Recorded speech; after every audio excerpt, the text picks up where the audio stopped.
I feel about that? Anyway, we're live. Hi, everybody. Welcome to DMD RPG, where you're going to forever wonder what I don't know about.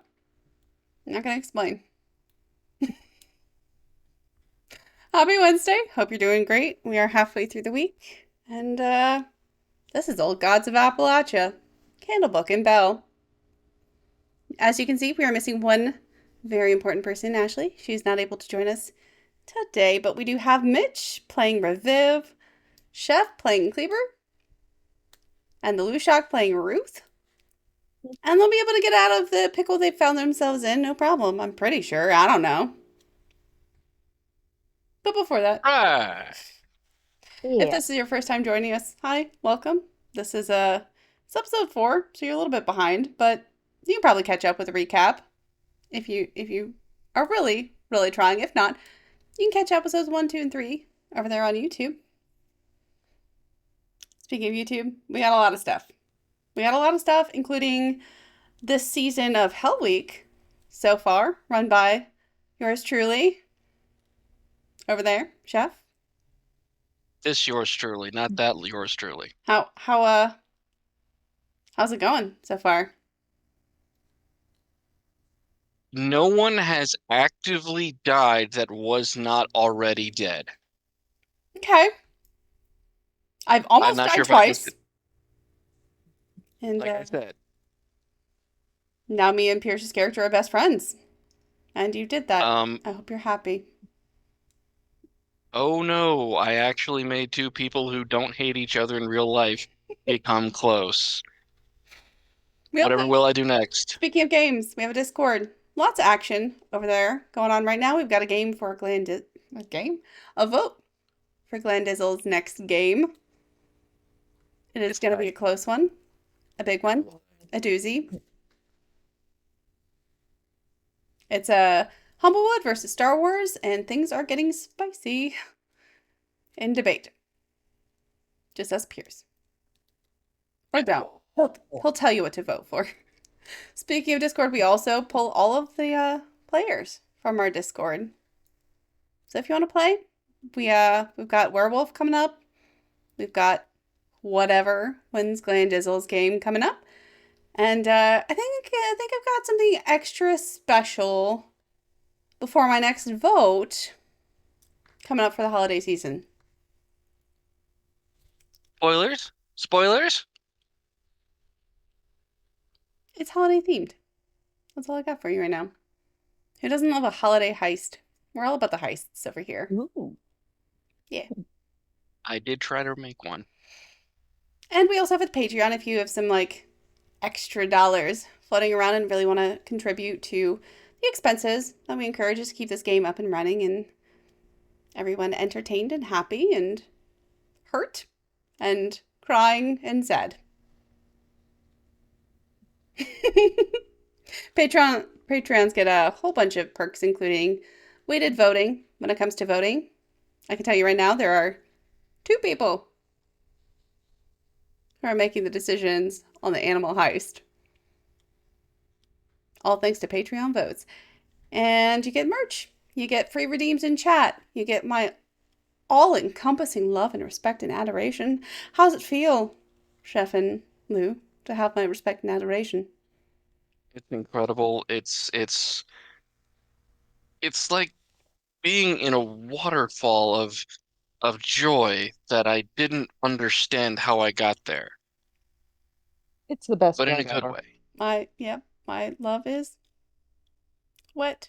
Anyway, I was gonna say guys, torrential, but okay. speaking of, I don't know, the water. I think we broke Jen. Jen might have broken herself. Hey, what happened last game? What happened? What'd you do? Chucky went missing and we couldn't find him. But also a bunch of children went missing and we are looking for them. But more importantly, Shucky went missing. Who could have seen that coming? Everyone. Everyone could have seen that coming. The children talked about some, what was it, a lady in white, if I remember right? on the other side of the creek, and she couldn't cross the creek. Lady in the Woods.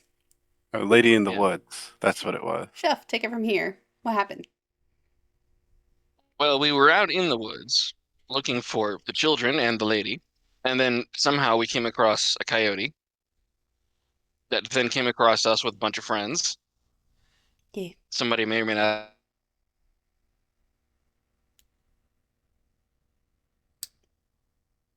Okay. Oh dear. Okay. Those coyotes. Coyotes got him. And I really do think that Ashley got wrecked. Oh, well, at least he came back for a very impactful statement. Mhm. Lou, what happened? We went further into the woods, found a cave covered in kudzu. Briefly were detained by said kudzu. Entered the cave. Ashley went right. We went left. Ashley met a snake, and was probably having some really fun times in the water with that lovely, lovely snake. Mm, And we found a church underground in the cave, if I recall. you did. Uh-huh. You did. Is Yep. my internet back? Yes. Yes. It is back now.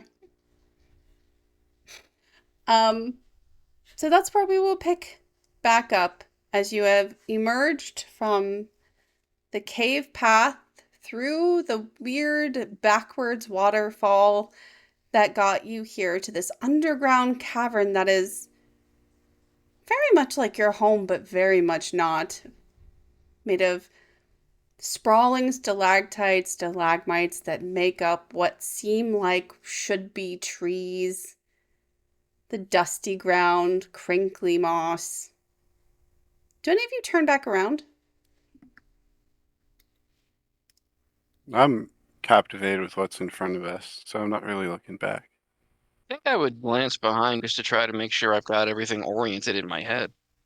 When you turn your head to glance behind yourself, back over your shoulder, the waterfall that you came through is gone. And its place is just smooth rock with strange symbols etched into it, symbols none of you have ever seen before. Ah, beans.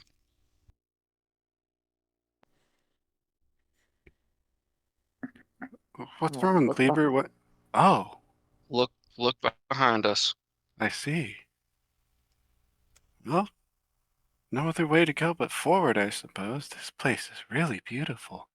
Hard to believe it's all stone. Well, there's a church up really. there. You think there's going to be anyone inside? As long as it's not this one church I went to back in Rocky Mount. It's not that church. It looks very familiar. It seems to be carved straight from the stone itself. Like at one point, there was a massive chunk of rock there that has been chipped away and shaped and moved. Instead of a steeple, across on the very tippy top, this church has an X, also carved out of stone, posted up there as far up as it can be, just like the one back home. Just the same number of windows, same shape. And it looks like right behind that church is something very like the graveyard you walk past to get into the cave back home. But instead of the same shiny white granite headstones, it's got strange dark domes lined up neatly, just over 6 feet apart. And as you're watching over there toward the church, you hear this strange rustle like cackling and the sound of pittering feet.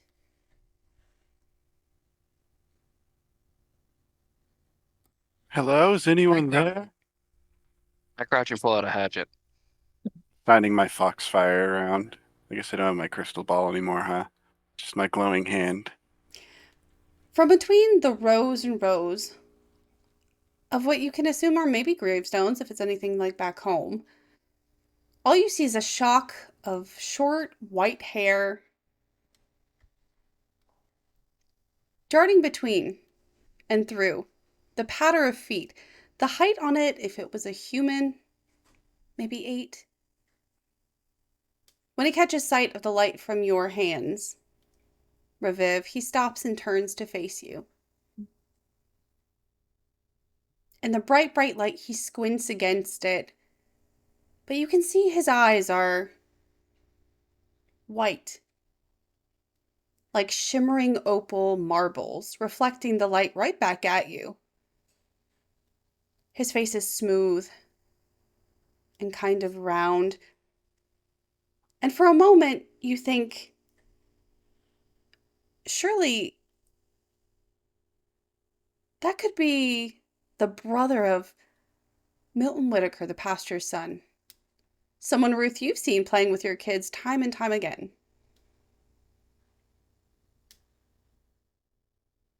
Hey, Ruth, you you want to come take a look at this? Oh, I'm looking. I'm looking very much, and also I'm rather mad that Glenn took the other path in case I am indeed looking, and I will definitely also unholster my hatchet. Uh The small Clearly a figure, bit confused and shocked. Yeah. the small figure stops and stares at you just as confused as you are, before smiling. His lips part and his mouth yawns wide, so wide. It seems as though his jaw goes all the way back to his throat. And he smiles at you, glistening, sharp teeth lined up like rows, like a shark. I think we should probably back off a little bit. Go where? Don't Away be from rude. that guy. I don't think he wants us near him. Maybe we'll give him If he some didn't, personal space. After a moment, he I take it. cackles again and scampers on into the church.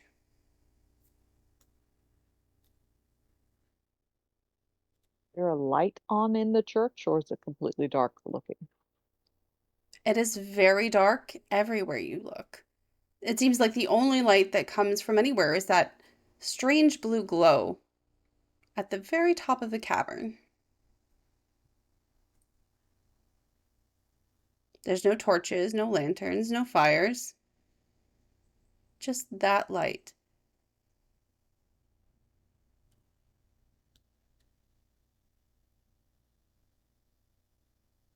If any of you say ladies first, I will smack you. Just saying.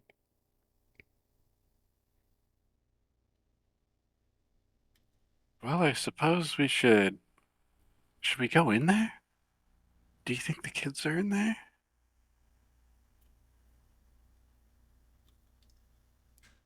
I will call out Addison, Madison, Lenny, are you here? You get no response. But as you step away from the wall just a little bit more, you can tell it looks like there's a road made from just polishing down the dark, crumbly shale. It stretches out before you with a gentle curve, and then another road crosses it. There's some stores, some homes off to your left, and past the church, there's more stores and homes off to your right.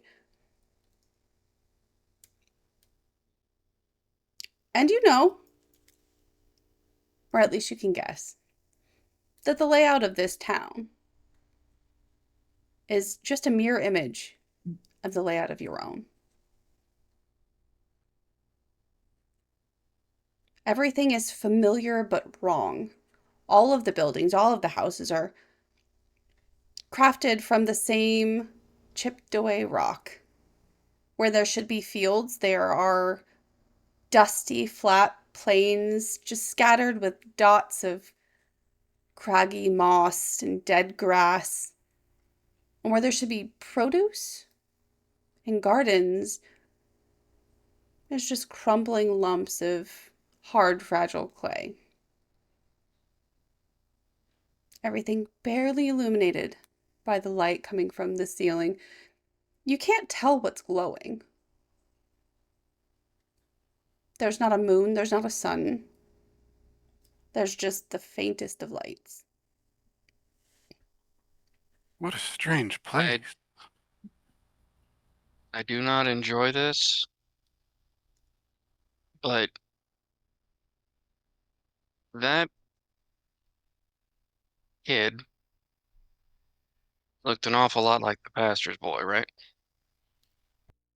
Is that It just did. me? Yeah. And he went into the church. Stands to reason if we're gonna look for these kids, and they're in here, mayhap they went to where their house is.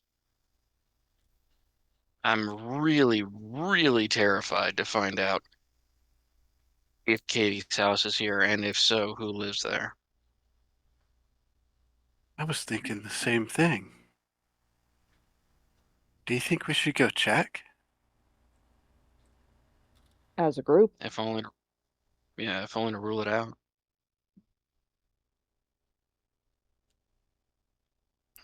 You do know, back in your normal town, if you move forward just before the crossroads and turned right, Kate's house would be toward the very, very edges of town. You can guess then if this is sort of a mirror image of that town, it would be somewhere off to the right or to the left instead.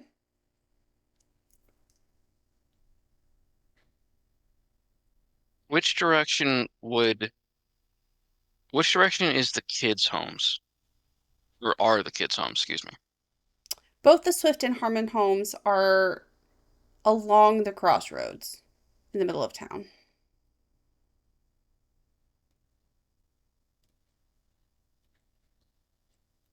We're right here. Let's check these houses, see if the kids are in there. If they aren't, we can move on.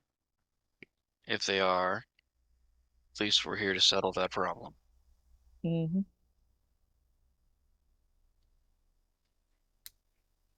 I pull out my other hatchet and start slowly walking towards the Maddie and Addie house. The Swifts. As you I will step, follow. cool. Viv? Reviv is also following. As you step down onto the road itself, you get past the graveyard where that little boy was playing before. No problem. And as you move past the church, turn to look to your right. There is another figure standing there, taller, hair just as white, skin just as pale, eyes just as glistening. Face the slightly smoother, slightly marbled version of the pastor himself. And instead of a cross, there's that weird X around his neck. And instead of a smile, he has a sneer. Eyes locked on you as you move down the street. Is he washing or is he moving towards us in some way? He's standing stiller than you think any human being should be able to stand. You can't tell exactly if he's looking at you because he doesn't have pupils. His eyes are just purely milky white. But if you had to guess,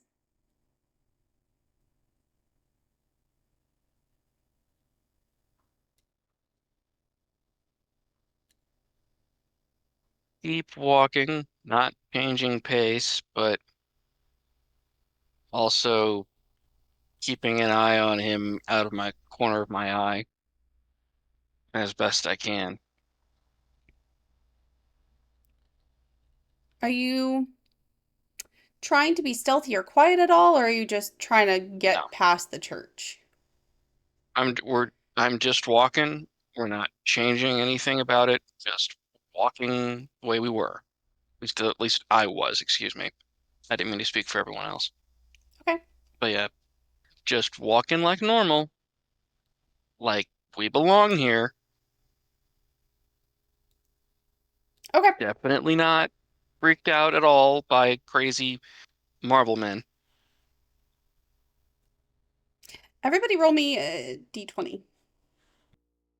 So just click other skill.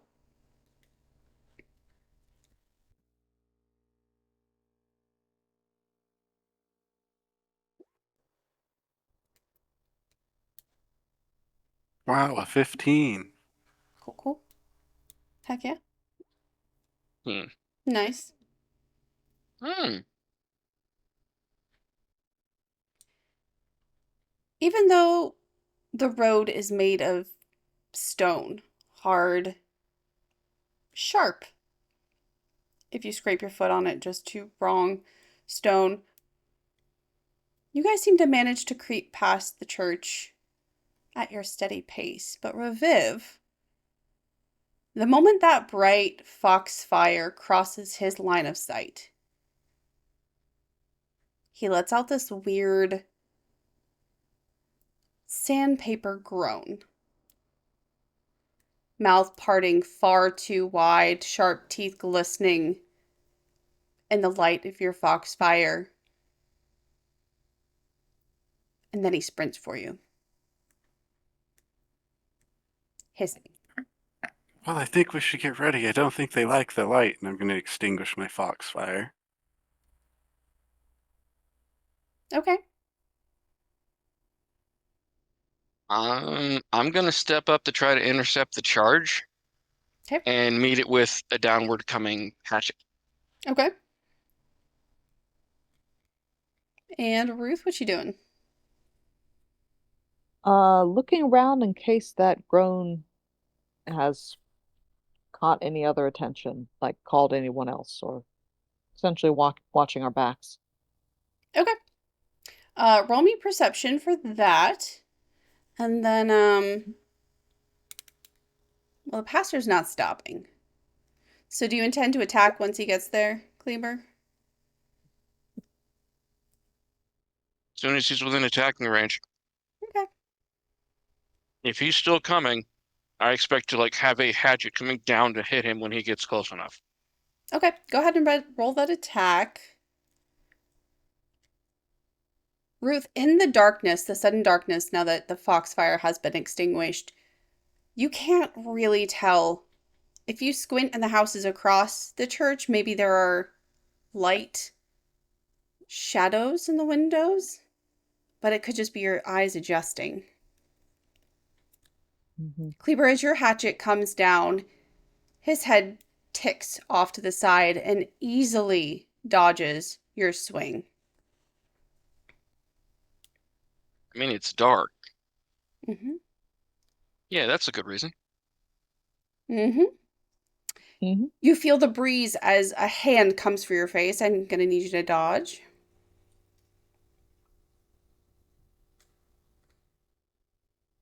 Which one's dodge? Is it speed? Speed. Mm-hmm.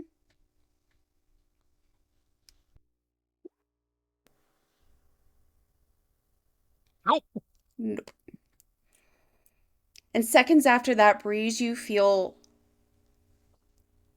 sharpness straight across your face. Like the fingernails are made of razor blades, obsidian arrowheads, anything you can imagine, because you can't really see it. Take 2 harm. I That's gonna think I'm be tough. okay without being able to see that. I mean, tough. Yeah.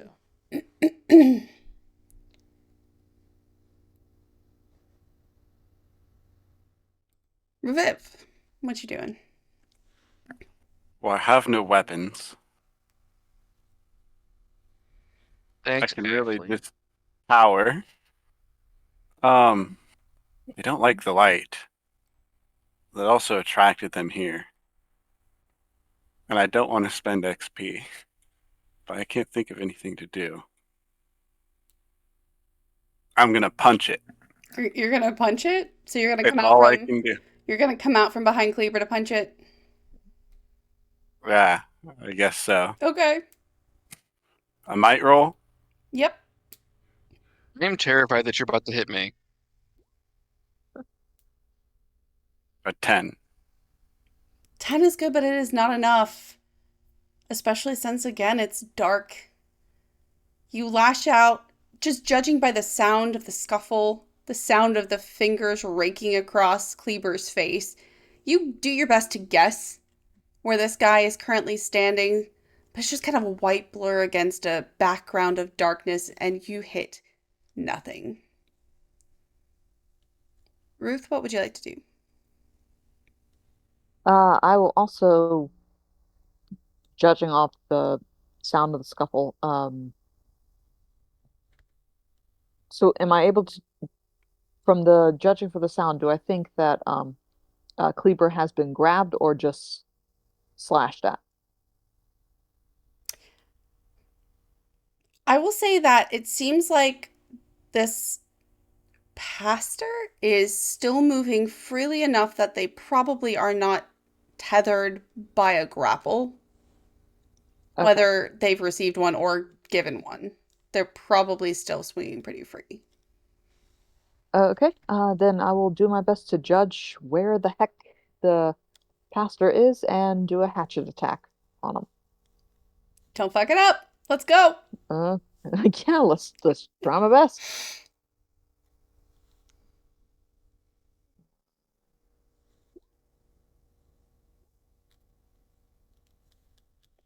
Nice, but still not enough. Dang. Your hatchet whooshes through the air again. Thank God you hit nothing, because you do know that you have two friends awfully close there in the middle. I'm not Glenn. I don't hit anyone in the thigh. Kleber, dodge again. And then roll an attack if you're going to make an attack.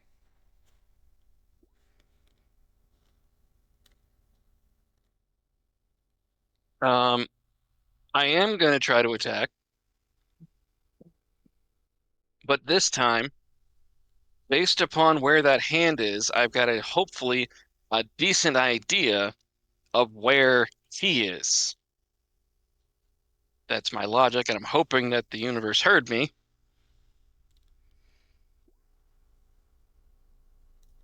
Not really. Nope. Nope. You swing again, you miss again, and again you feel a clip across your cheek. The other one this time. As the hot, sticky feeling of blood starts running down your face and soaking into your shirt collar. You want to know how I got these scars? Be another two. Reviv. Kleber, you're hurt. Are you okay? Fuck! Fuck! Hit this bitch! I mean, I'm gonna try and punch it again. It's all I got. Okay.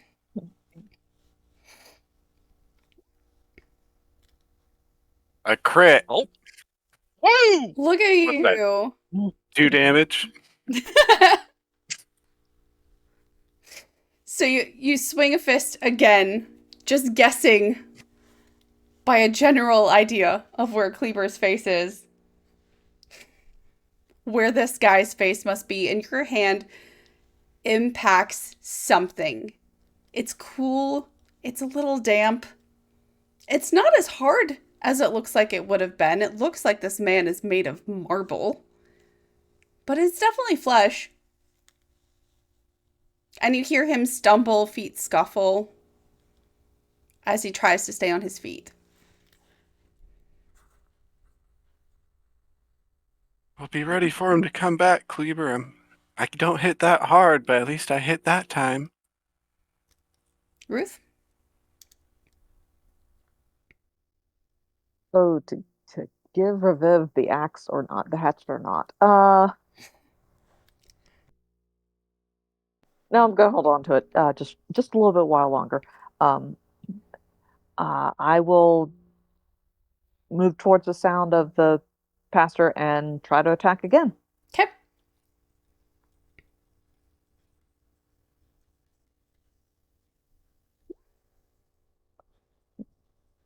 Nice. Nice. Got it. You hear the scuffle, and for once, it's like a hard, long noise that you can actually pinpoint where it's supposed to be. You swing your hatchet for like a second. You know that you've hit something and you panic that maybe it wasn't what you intended to hit. But the howl that emits from this figure is unlike anything you've ever heard. It's like the wind in the trees and an avalanche at the same time.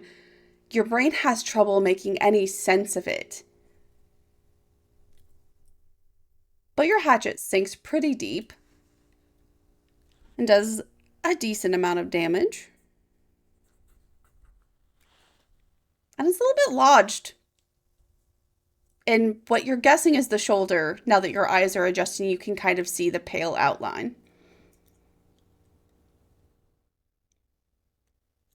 But you can also see, because you are facing in the right direction, that those blurs in the windows in the houses across from the church are, in fact, more of the same figures, more of the same warped versions of neighbors you've seen before. And they're watching. At least 3 other people. In 2 other windows. Just watching, not actually acting or moving to come out. Not yet. I will yell, or well, I will say, uh, three more are watching from the buildings, and I'm hoping you guys can see them if your eyes are adjusting. There's so much blood in mine, it just takes a bit longer. Get a handkerchief, come on. What do I look like? Some sort of city dandy? Use your sleeve. I would, but I'm fighting with that one. All right, Reviv, roll me a dodge.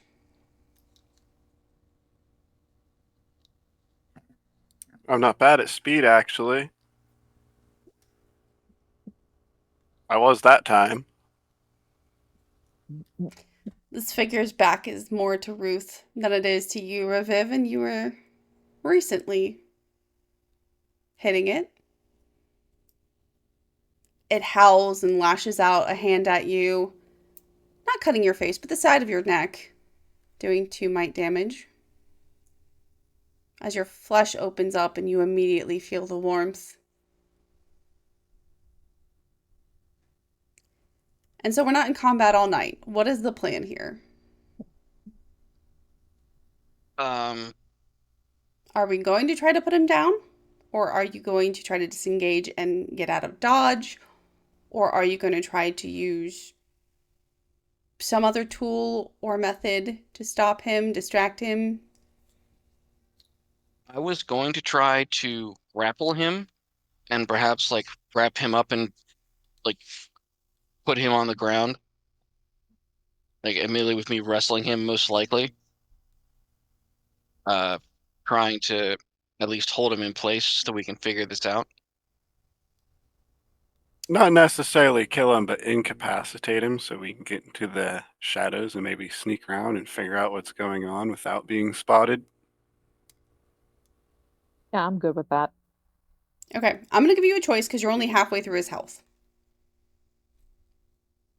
You can either Okay. stick with that plan, grapple him, wrestle him, incapacitate him. But that will definitely bring the other 3 in your direction. Or you can wound him, disengage, and run and regroup.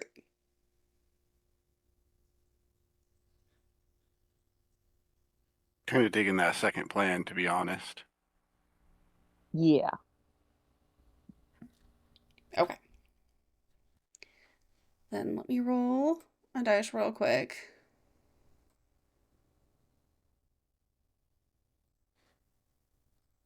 All right. Ruth, you will take 2 might damage in the second Okay. half of this melee, but you do manage to hatchet his thigh, so he cannot chase after you. The second he stumbles, knees scraping that rough ground, the three of you scamper. Do you scatter or do you stick together? I'm trying to think of places to hide. The first thing that comes to mind is maybe the well in town, if there's a well. You know, the well in town, if this layout is similar to the one in your town, is going to be past the crossroad, almost to the other side of town. But You will basically have to run through the entire town to get there. Reviv is also not going alone. They are following, I think, Ruth. Probably Ruth. But also voicing their ideas. You know, I think we might be able to hide in the well. We'll be trapped in there. Yeah. One of those things jumps down in there with us, and we're going to be in a meat grinder. I'm going to say you have basically circled around the back of the church and you were crouched down behind the next door neighbor to the church, which is like a little tailor seamstress shop, sells fabric and alterations and custom clothing and that kind of stuff. So you were crouched down behind it, having a little powwow. I look over to behind the church here to see if there is anything that might match the description of where the kids have been finding stuff. Well, where the woods would have been is just the side of like a mountain now. So you won't be able to go back to kind of the same place you went to get here. Okay. So that at least isn't an option for a place to look. Okay.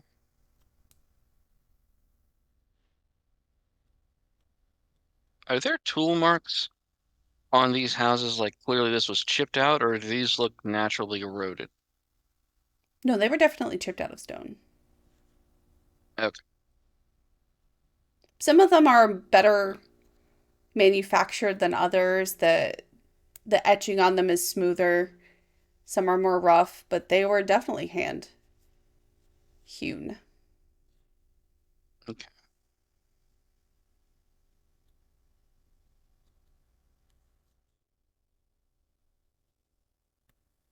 What kind of evil lamprey must these things be?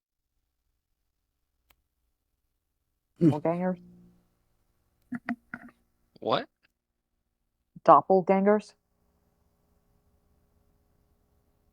I'm not sure what that is.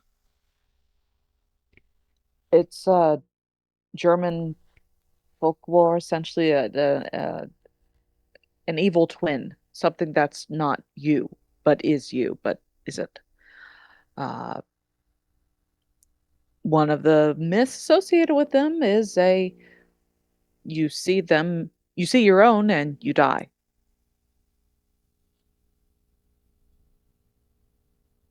So there's a decent chance that copies are of us are around here somewhere. I'm hoping not because oh wait a What minute, happened? What how happens to the far doppelganger after you die? I don't know. I have Whatever must have no happened. idea. If any of you have like history or culture or mythology or anything like that as a skill you are trained in, You can roll. I got history. Cool, cool, cool.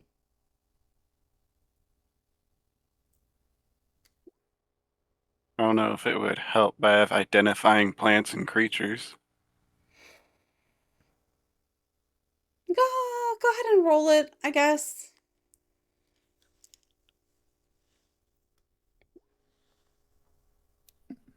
Not with a roll like that. Mm, And if you don't have anything, you can roll just okay. other skill and just have to I mean, roll I better. have an inability in understanding magic. You too? Technically, it's not Yeah. magic. Oh my God. Again, I get the Oh. best roll. Why? Hmm. Magic. Because magic doesn't understand you either. Yeah.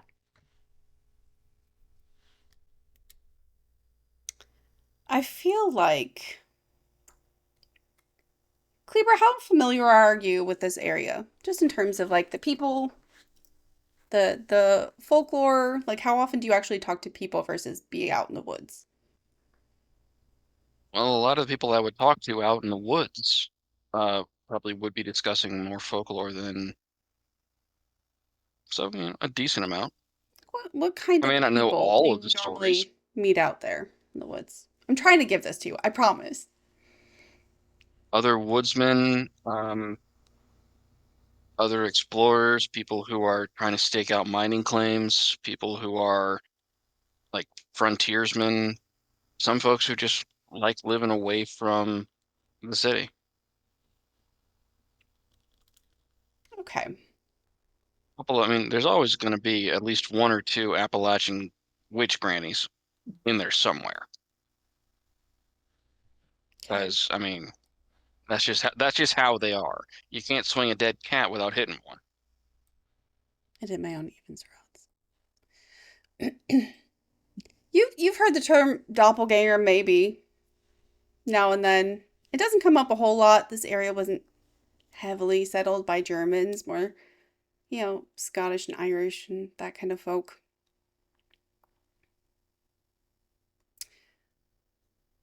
But the look on that little boy's face, the way the pastors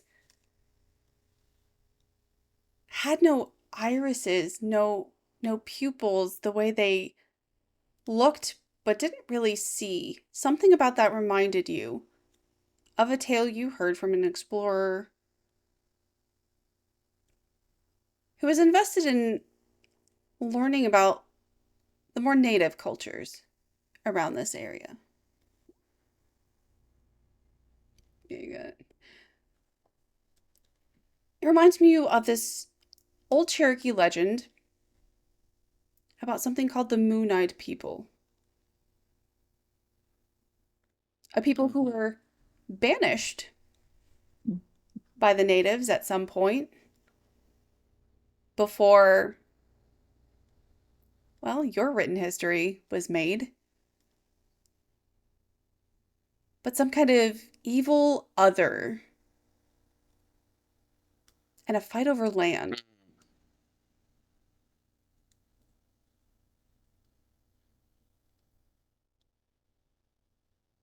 They had the top. These guys took the bottom of the land.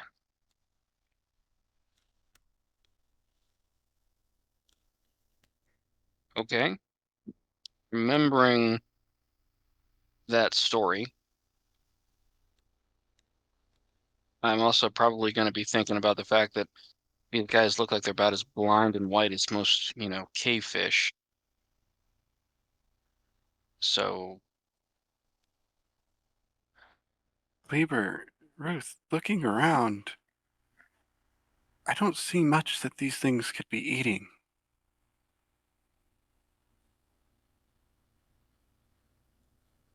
do me a favor. Next time when we're out here looking for lost children and there's a bunch of things with lots of rows of teeth, maybe keep that thought to yourself.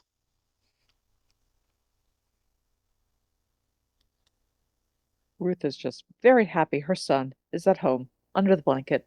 She will thank Kate for this so much. Neighbor, you Hey, look remind hurt. me. We should take a moment and rest. Right now, I'm more worried about them being able to smell blood on us. If They you, sound like the Moon-eyed. Kleber, if you are hurt enough, you can take 10 minutes to rest Mhm. and roll a d6 to recover some health. Just know that the next time, well, it goes one action, then 10 minutes. So you can take an action to recover some health. The next time it'll take you 10 minutes. The next time it'll take you an hour. The next time it'll take you 10 hours. You see that like little tracker in the upper right? Mhm. Yeah. So if you want to roll that, cool. So you recover 4 points. I'll be using restful presence so everyone gets a +1 to it. Okay. So you recover 5 points instead of 4. Ooh. Reviv, you get 4. And it's just like you smell like petrichor around you, and it feels like there's a light misting of rain around you as it manifests. You're just a little bit damp, not very wet. Oh, Ashley used to heal for one he is. Ruth, are you hurt? I don't think you're hurt. I mean, I'm down to Oh, well, and you're down just, 0. Congratulations. You receive oh, Ashley's heal. okay. Thank you, Ashley. Okay. Uh, how far into the woods does Kleber live? Kleber would live, as far as you can tell, actually outside of what you can see. It doesn't seem like this town encompasses where he would normally live. Out yonder. So, well, Ruth's thinking is that therefore no evil version of Kleber, no moon-eyed version of Kleber, possibly. Could be wrong. But then again, they haven't even proven that there's a moon-eyed version of Reviv or Ruth either. Uh, but, you know, yeah. Either way, she will. Does Kleber, do you need a bandage or anything? Do you need me to give you a bit of cloth I from the think skirt? I think we'll be all right without sullying your dignity. But thank you for the offer. My question's more along the lines of, all right, say these are the Moon-eyed. How the hell do we get out of here?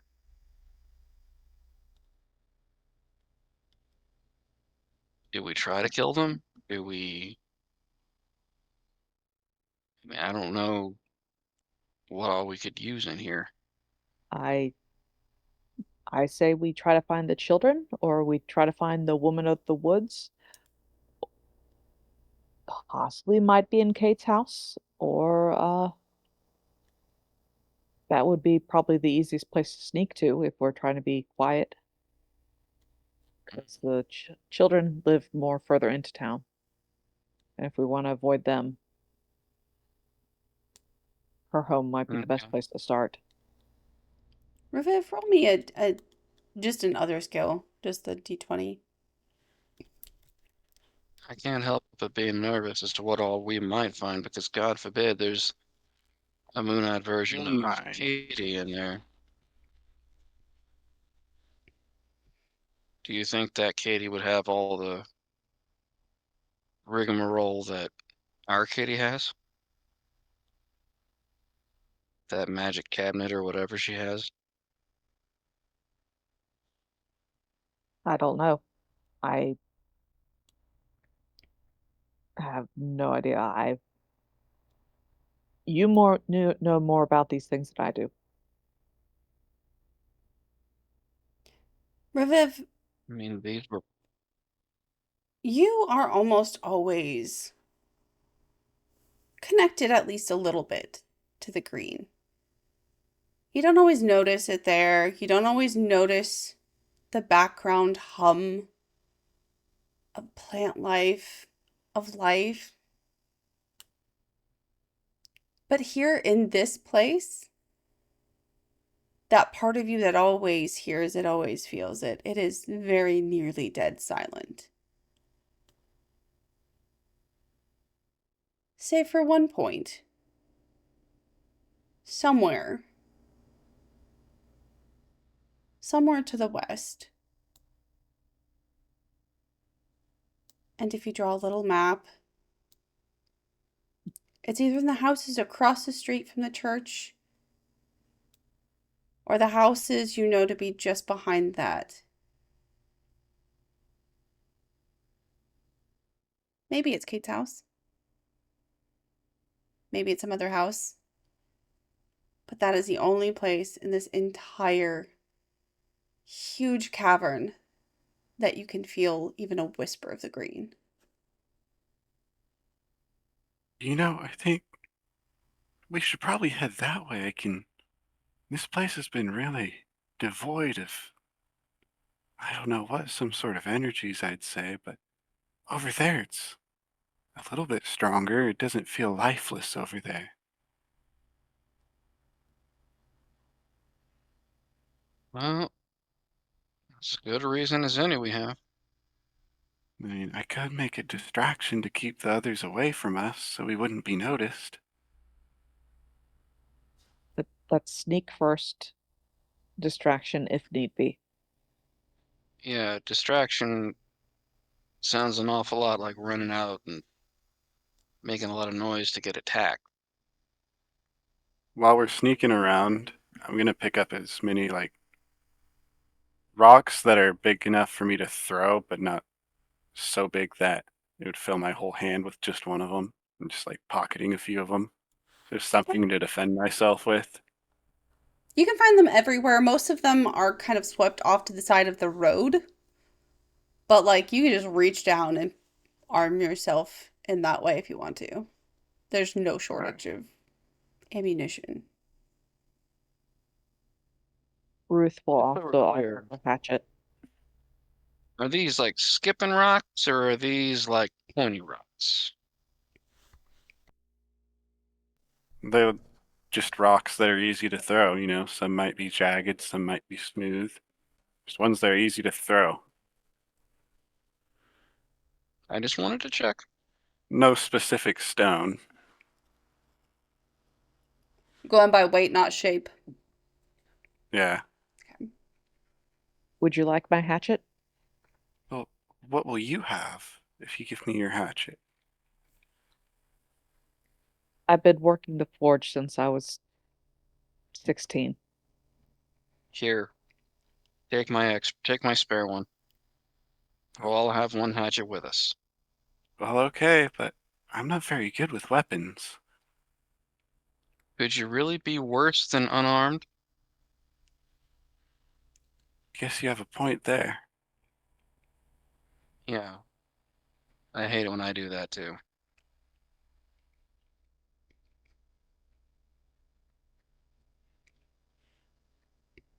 It seems like the only choice we have is to go forward. I can't help feeling like this is a trap, but if there are so many moon eyes, if there are moon eyes and there's supposed to be a copy of all these people, where's the rest of the town?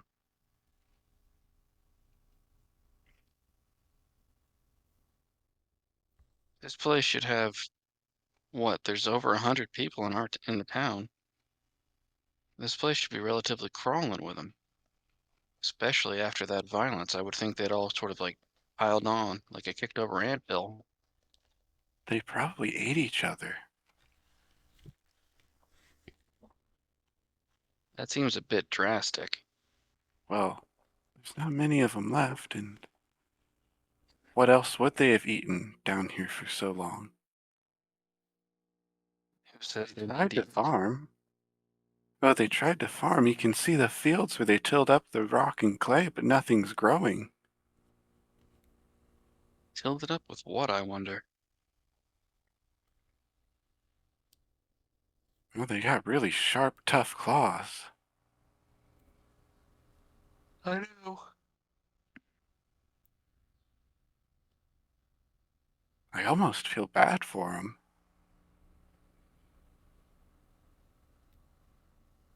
If the stories I've heard are true, it's unfortunate, but this is the better option. The other choice would have been for the people to try to wipe them all out, and there would have been much blood on all sides. This was the more peaceful solution.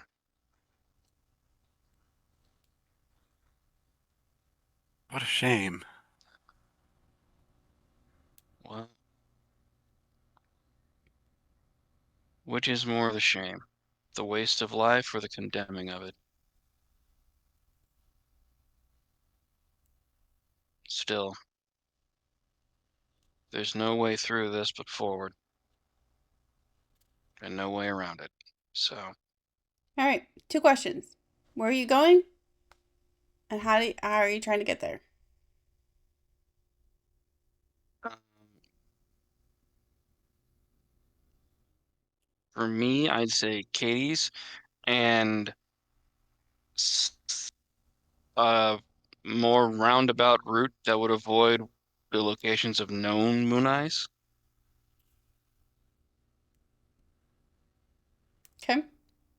Tell everyone about the place to the west, but I'm following Ruth and Kleber. Well, How can if you tell it's Kate's west? Sorry, go ahead. no, you're fine. You're fine. It's just a weird feeling. That way is west. Sometimes you just know.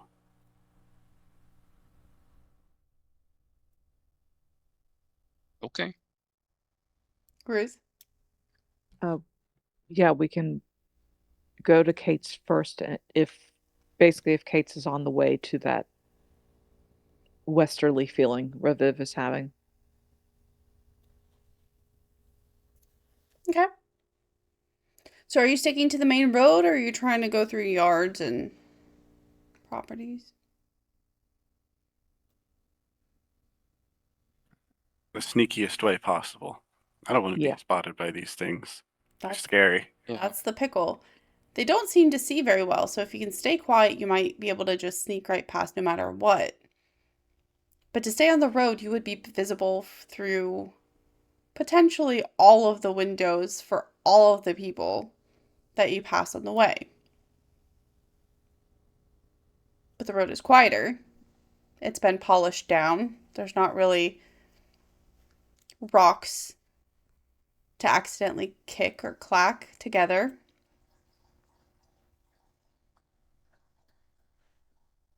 But if they come looking for you, that's the most obvious place you might be. If they can go looking. These things still strike me as cave fish. It reacted to the light. Reviv, how don't actually do it, but how far can you think you can throw your foxfire? Or is it Well, if I put it on something, it just stays on it until I put it on something else. So if I had it on, say, my crystal orb back home, it would stay on that until I came, or until I used it again. How about, could you put it on that big X on top of the church to draw stuff all over that way while we went the other way? Well, I'd have to touch it. So if I can touch something, I can make it glow.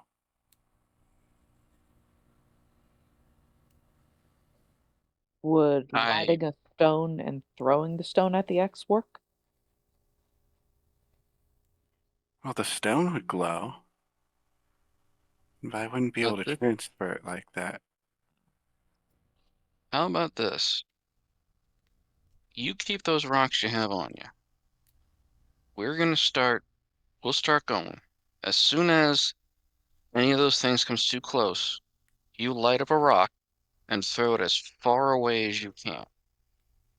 Hopefully the noise and the light will distract whatever's nearby, and it'll go that way, leaving us untouched.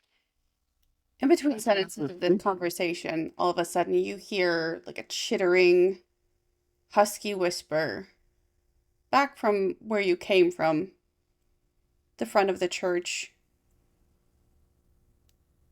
and a small chorus of what seems like responses, gibbering, whispering, cackling noises that you can't make out as English in any way. But it is definitely more than one voice. Does it have a cadence of prayer? It doesn't have a rhythm. It sounds more like conversation than prayer. Well, whatever they're talking about, it can't be good for us. We should get moving. I'm ready to throw a stone to distract them when we need to.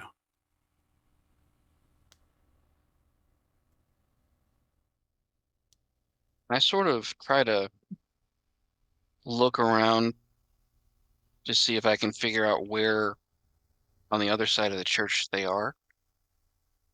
So that way we can hopefully go the other direction. When you crane your head around the corner of the tailor's shop, you immediately see the pastor limping directly your way, and behind him are four other figures.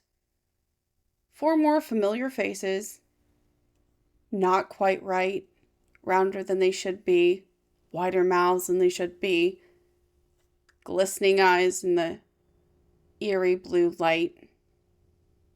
Coming right for you.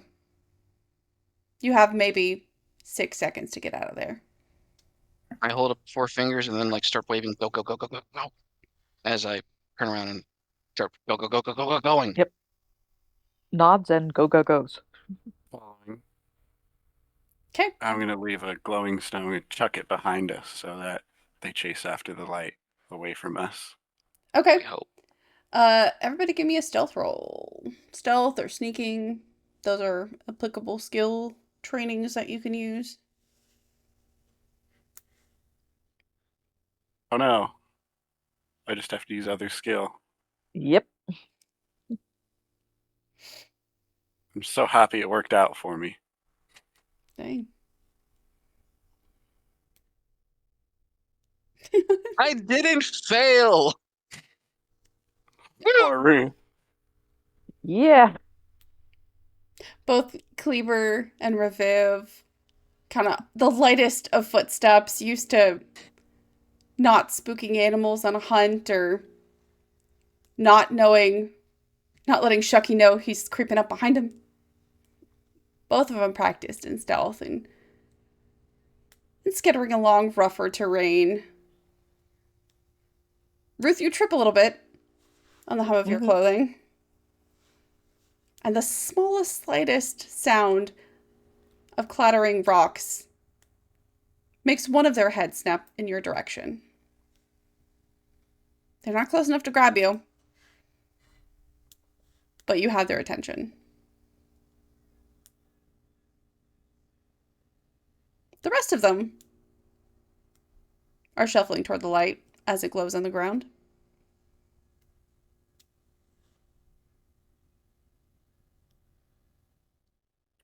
I see this. You do. Actually, no. Okay. You and Kleber made it ahead of Ruth. Unless you intend to, like, turn backwards at some point. You would not see it immediately.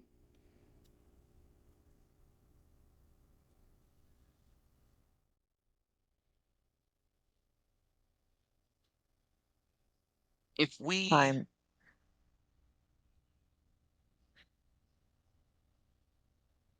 go ahead, Jess. No, no, I was just going to try to, quietly sneak away, be trying to be quieter. Evens or odds?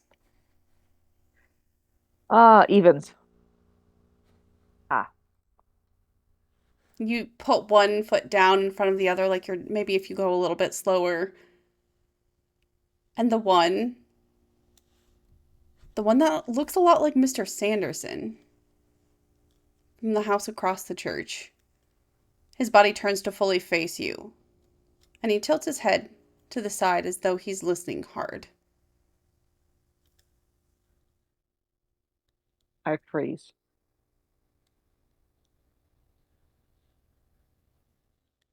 So probably about this time I'd look back and see that Ruth isn't there. Do I see the whole scene or just Ruth's not there? You two have gotten around, basically circled around the Taylor building, across the street to the houses there. About halfway, maybe a little bit less, through that line of houses, so you probably can't see her, but you do see she's not there. Maybe Ruth's not here. I'm whispering, by the way, trying to be quiet. I turn around and start slowly trying to make my way back. Or, excuse me, not slowly, quietly. Hold on, just a moment. How tall is the building we're next to? The building you're next to, like the house? Yeah, I'm imagining we're like in an alleyway, right? Yeah, like 10 feet? 10 I'm gonna feet. try and huck a rock over the building into the street to make noise in the street. Okay. Roll like athletics or throwing or I just have might. It's the closest I can do, right? yeah, just D20. 14. Okay.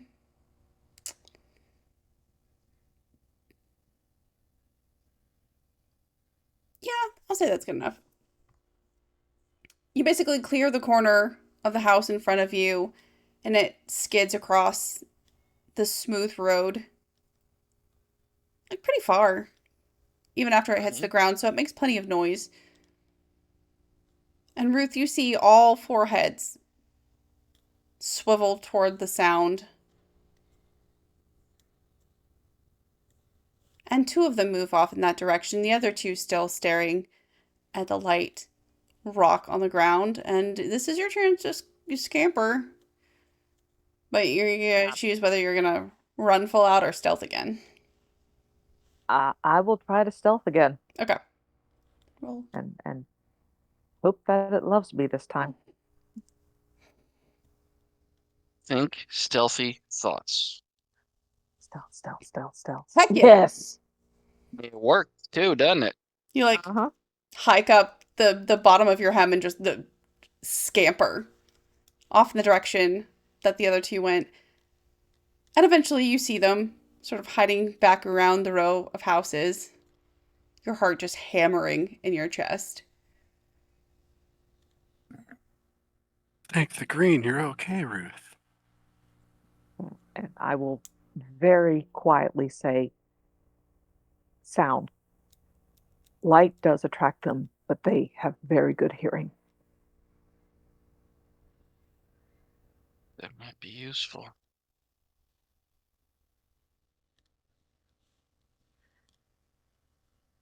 Let's keep going. You know, back at home, behind this row of houses, is Kate's house. A little bit removed from the rest, just on the very edge. And if this map is a lot like yours, it would probably be at the furthest house in this cavern. Reviv, you follow that feeling, that little whisper, that tendril, that vine that connects you to the green. You follow it past the back row of houses, past a barren, dusty field. And you know, once you get past that field, that there is nothing left there but Kate's house.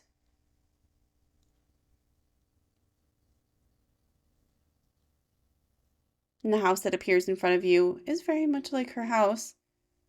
No shutters, no door, hewn from solid brick of rock at some point. Well, at least Kate's house here feels right. I think we're safe going in here.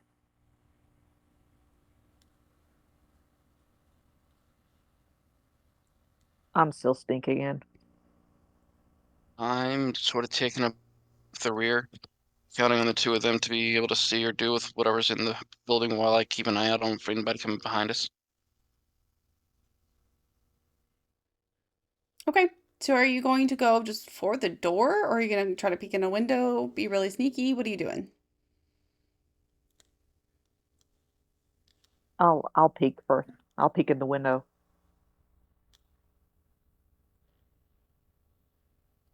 Okay. I'm I'm just following Ruth's lead right now. Having learned your lesson about noise, all three of you creep, ducking down just a little bit in the hopes that maybe that lack of height will give you an advantage just in case someone peeks out from any one of these houses as you cross the landscape. Ruth, you are leading the way, ducking even lower as you get to the house, trying to get the element of surprise if you need it. And as you rise up to glance into the window, you see a fair face looking back at you. The same glistening opal eyes. But unlike the other townsfolk here, the auburn hair just has the slightest hint of a silver glint in the light. The skin isn't exactly as pale, it has more of a healthy tone. And the mouth is, well, her mouth is just about right. It's almost Kate. You know it's not, but it's almost Kate. And she stares right back at your face.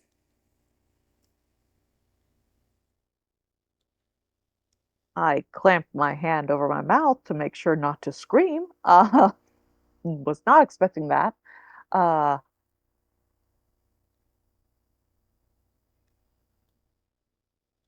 oh, do I dare? Do I will it.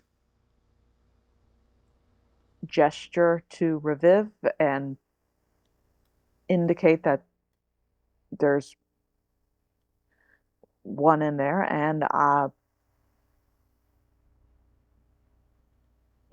I will very quietly and cautiously say, Kate.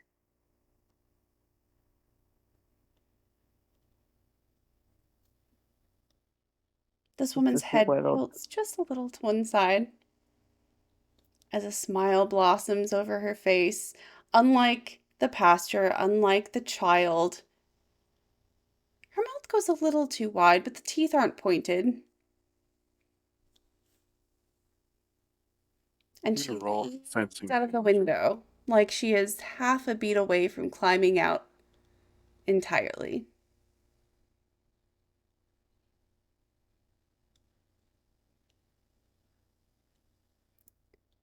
So you've come What from the were you gonna do? pantry, huh? You know where they are. I know where they might be. Where might they be? Her voice is harsh and a little whispery, like she hasn't known English for very long.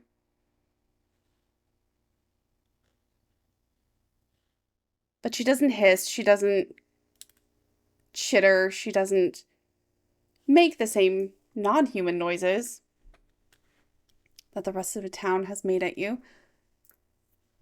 And she shrugs a single shoulder and recoils back into her home, gesturing in the general direction of where the door opening would be. You shouldn't be out there.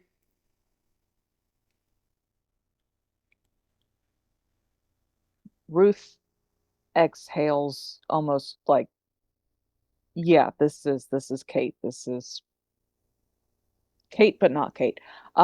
She will gesture to Kleber and Reviv to come in. Like basically, it's okay. for now, I guess. I don't know.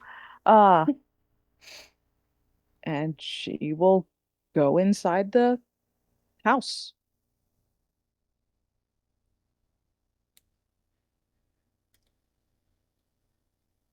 Anybody else following? I'm No. following her in. Hatchet's still in my hand. Yes. Hello? Come on in, Reviv. What is this place? That's my home.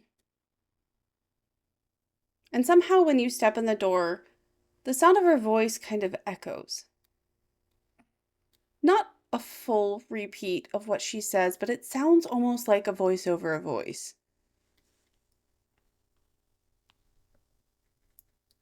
You gotta be careful. I can always hear. We should be safe in here, though. What happened to those people? Why are they like that? They've always been like that. Like wild animals? They're just vicious. Are they just hungry? You're invading their home. Well, we're looking for some kids that went missing from our home. Why would they know that? Well, I would love to talk to them, but they won't speak. They don't know your language. Well, how do I speak to them? Well, how long you planning on staying? Not very long. Then you can't.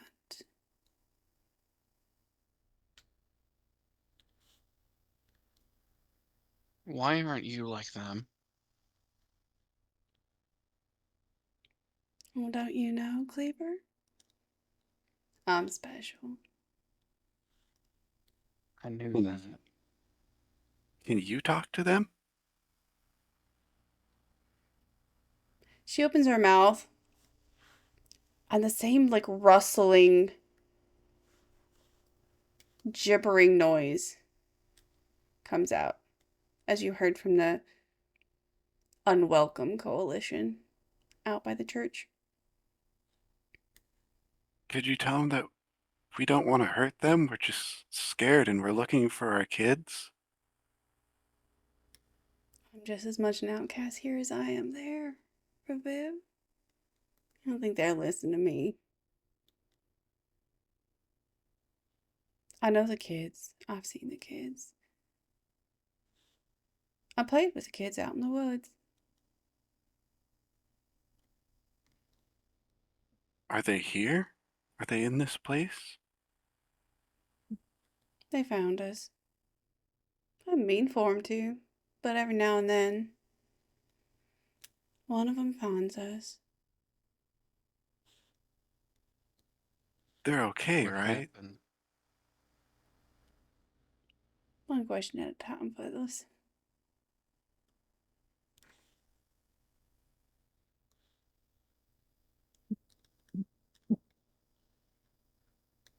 Are they okay? Did the people in the town down here hurt them, or If they find 'em, they'll claim 'em.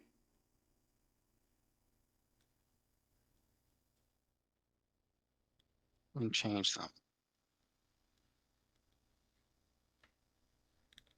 Is that how the population here grows?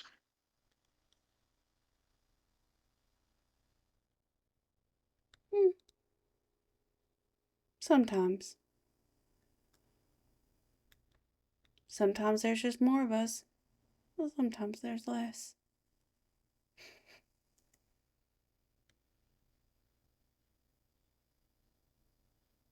But don't stay too long.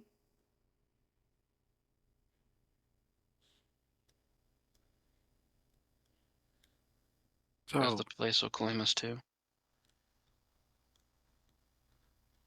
Sure will.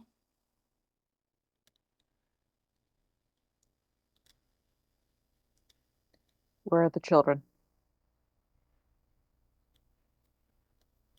I'm not sure. I felt them come down this way, but I don't know where they went. There's a warmth with y'all that we don't have down here. Isn't that right, Raviv? Yeah, what does the X mean on the church? And the pastor was wearing it. Just a symbol of what they worship. Destruction.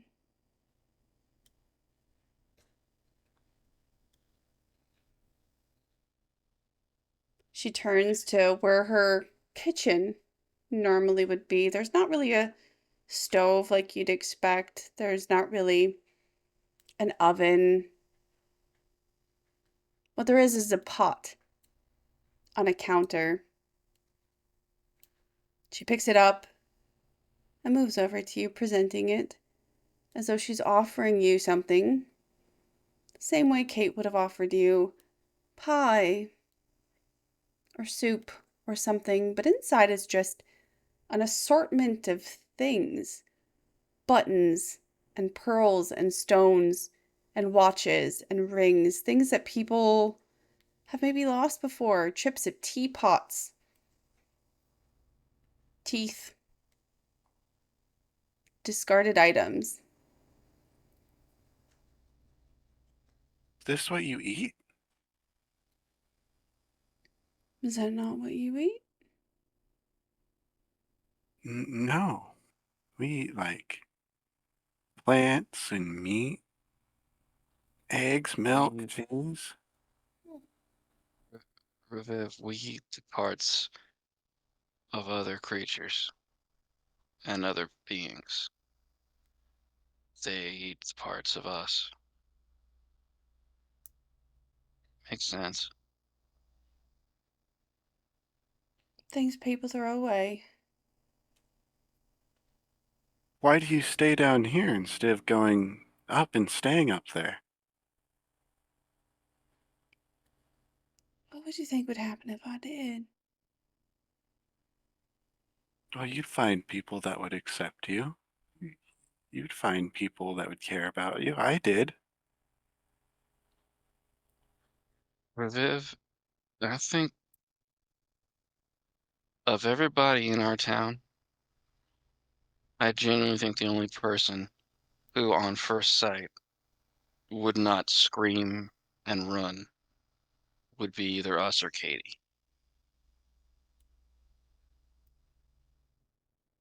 But you know Katie, don't you? Me? Mm-hmm. I am Katie.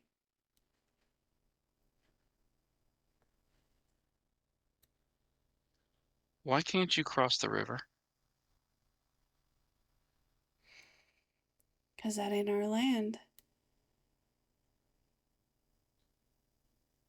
Why, if that's not your land, why are you underground as opposed to seeing the sky?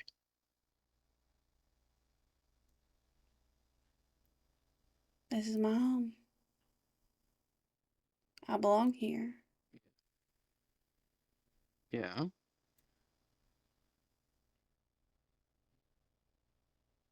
Do you not go where you belong, Kleeper? I don't know if there's anywhere I belong. Yeah, you do.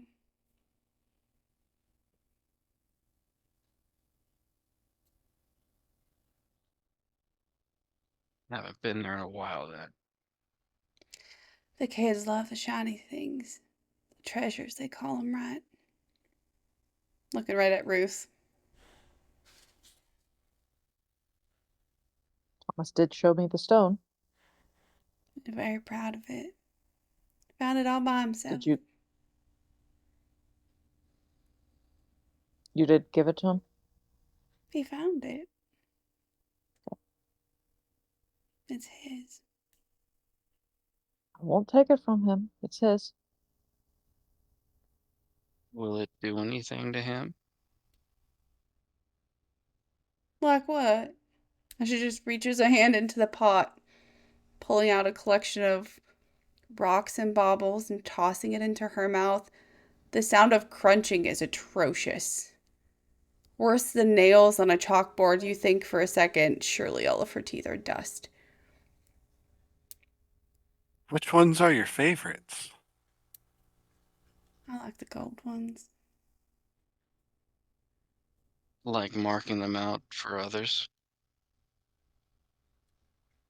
What?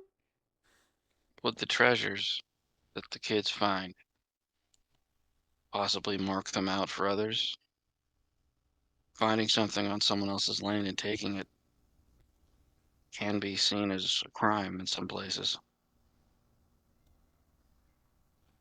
Oh, they're just kids.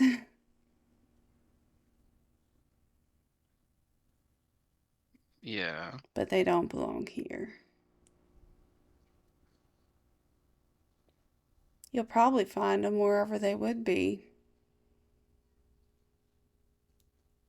Provided they're not In their found houses. first. In their Their houses. home. Maybe. Or by the well.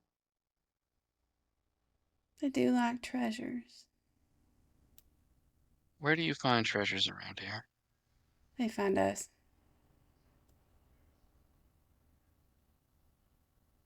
Where they find you more than other places?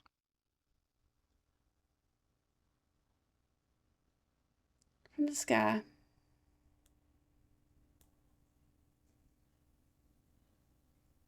So you can see the sky from in here? I can see our sky.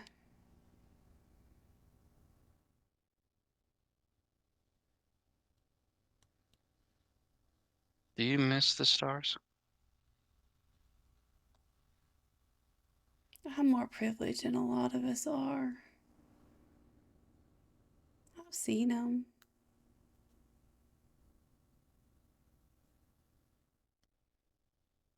I can go places a lot of people can't. And see things a lot of people don't.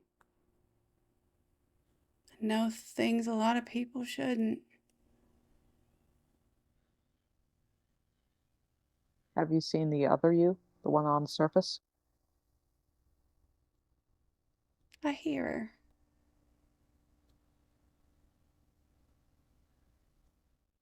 When she's singing.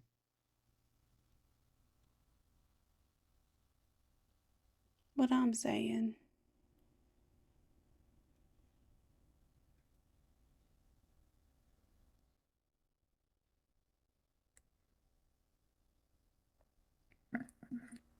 Hey, can I have a dish of your snacks, please?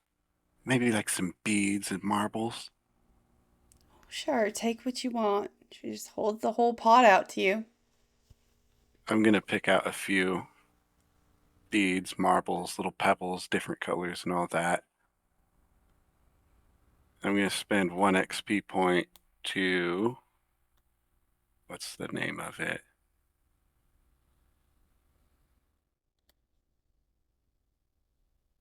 It's not Magic Surge, it's not Nearby Presence. The one that lets me. Sudden Vision, that's the one I'm looking for. I'm gonna throw them out like I'm scrying the pebbles and ask, how do I help these people? Hmm. When you ask the universe how to help these people, which people are you referring to? The people that live in this town down here, how do I, get them to not be feral animals anymore? Okay.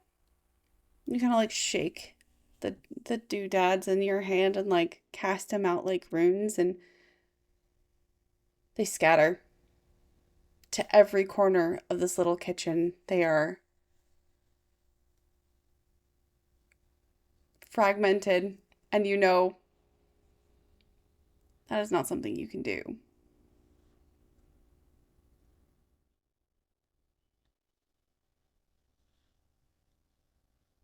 Kate tilts her head, trying to understand what what you tried to do.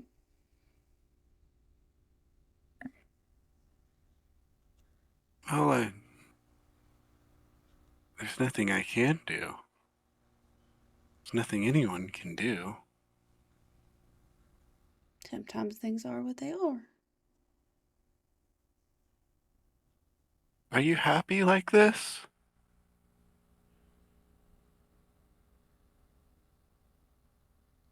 I think so.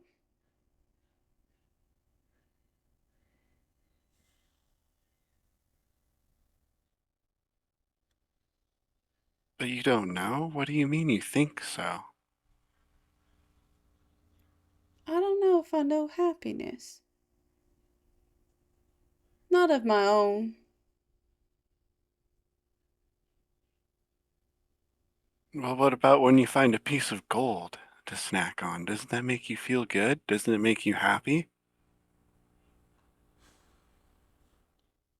I feel echoes of something sometimes, but it's not mine. And you said you like to play with the kids and see them smile. How does that make you feel when you see them playing and you play with them and they smile and run around? I would rather them smile than frown. No, that's what happiness is, smiling.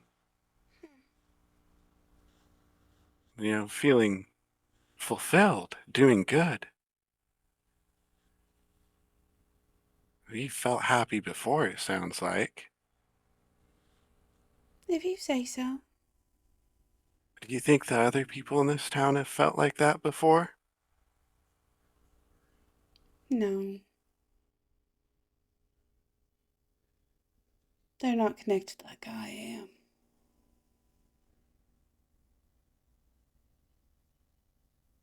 Well, maybe we could change that. At least try. Cleaver and Wisp, what are you guys doing?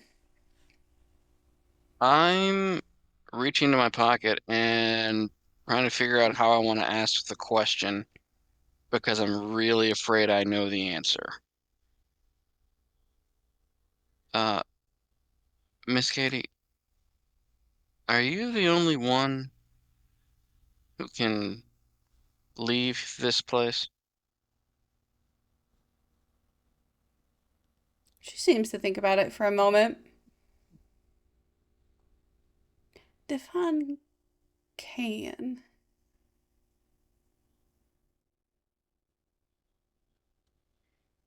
I found something up top where that had no business being there. It sounds an awful lot like one of your treasures. But if it's there, that either means one of the kids dropped it, or it means somebody else has been going up and leaving treasures around to try to bring kids down here.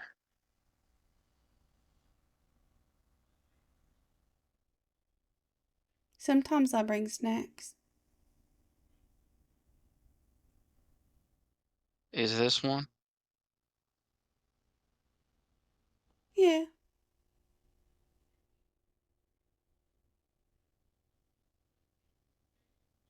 And there's nobody else who would bring these up top to try to lure somebody in. Nobody that would. Not nobody that can.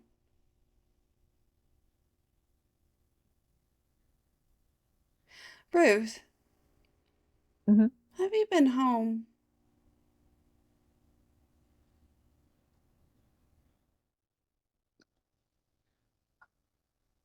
Recently, since I've come to this charming little town of yours, Hmm.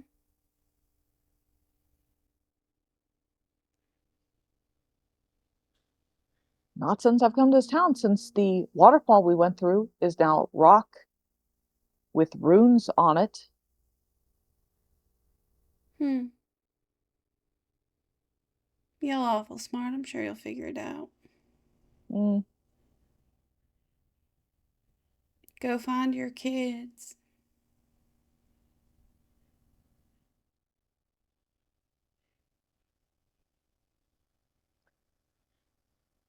Do you need help? oh,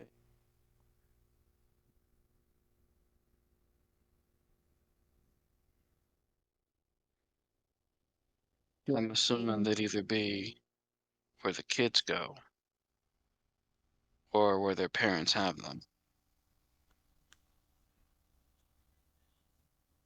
Was that an answer What to is my the connection? Probably.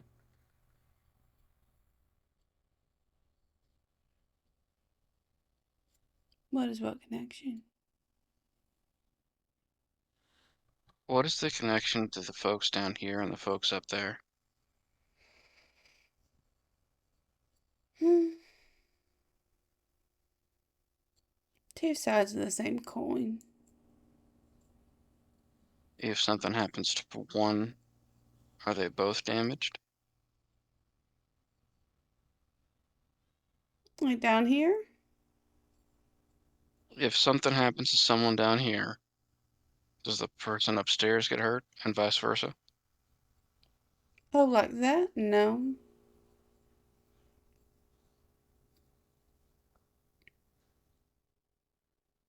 What happens if you see your other self?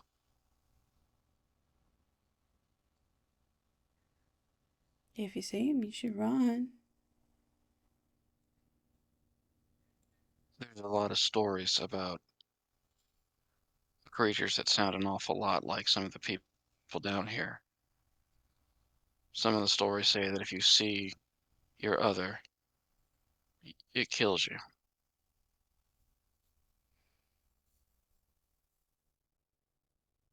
I wouldn't say that exactly.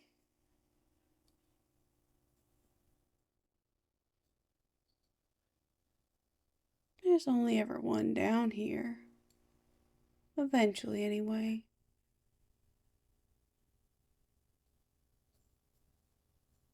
So does that mean that there's only ever one of a person down here? Or that every time there's more than one, they kill each other? Well, they don't kill each other. They find each other. And merge? Yeah, I guess that's the way of putting it. One eats the other one?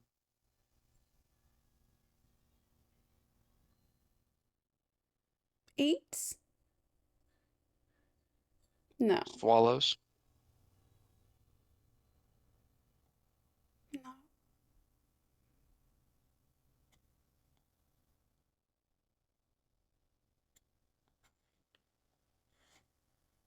If we were to get the kids out of here, what would be the result for everyone down here?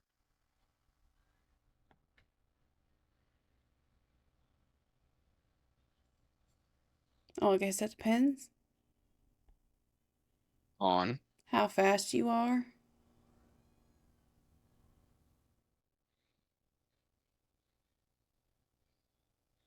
how far they've turned so far?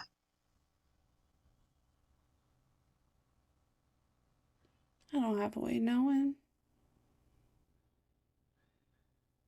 Bet you've got an idea, though. Depends on if they found themselves. It goes faster. If they have, well, that's what happens. That one by the church looked like the missing little boy. We should probably check there first. He ran inside of the church. Thought that was the minister's boy. Yeah, Yeah, out of character, that is not one of the kids that was reported missing. Oh, okay. Well, dang. So, y'all need help or you got this under control? Well, we do kind of need We help, but we don't know what we'd ask for help. We have an idea. we Hmm. hmm. What would that idea be? Do you trust us for Viv? Well, I trust you, Kate. So, Come here. Viv will get closer to her. She reaches her hands up, putting a hand on either side of your face, thumbs on your eyes. Obviously, giving you a chance to close them first. Well, yeah, Viv closes their eyes. Nah, they ain't got no eyelids. That's the twist y'all didn't see coming. Just reptile eyes, they blink this way.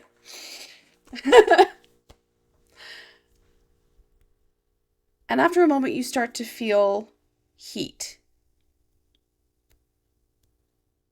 And then cold, and then heat, and then cold through your eyelids deep into your skull. And the darkness that you normally see when your eyes are closed morphs into this shining, bright, pulsing light. A searing, piercing pain ricochets through your brain, and for a second you lose track of where your limbs are in space, where you are in time. Take 4 might damage. What are you doing? And when you open your eyes, Kleber Ruth, you can still tell where his eyes, where his pupils are, but they have been frosted over. Like a ghost of whatever eyes the people around here seem to see. Your vision is milky and blurry and difficult, Raviv, but there is one important difference. And it is that as you look from Kleber to Ruth and back, both of them glow. A soft, peachy light that feels like life. You can even see this glow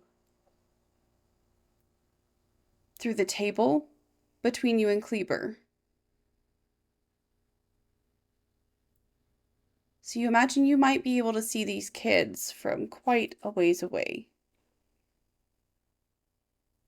Looking around, do I see any more light like that? Probably not through the walls, huh? Not the walls of Kate's house, at least. Not the walls of Kate's house. Right. What does Kate look like? Almost exactly like the other Kate. Her hair isn't the frosty white of all of the townspeople here. It's mostly auburn with kind of a silvery gleam. Does she glow? Not as much,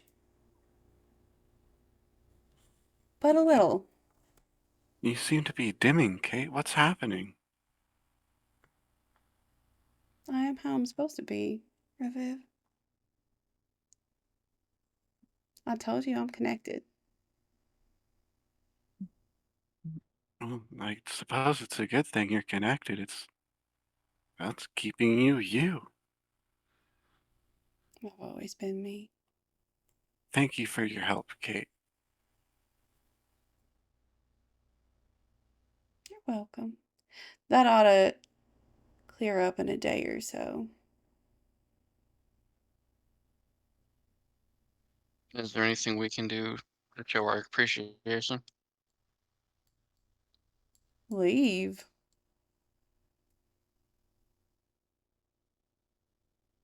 Yes, ma'am. Should I bump into anyone of the Cherokee tribe? Would it be best if I kept this to myself, or should I tell them about this? Keep it to yourself. Yes, ma'am.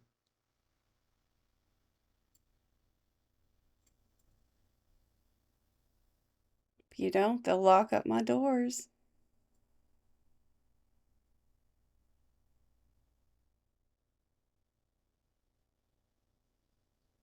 can't have that.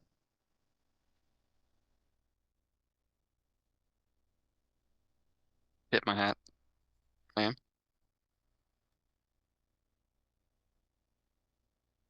Cool. Is everyone leaving? Yep.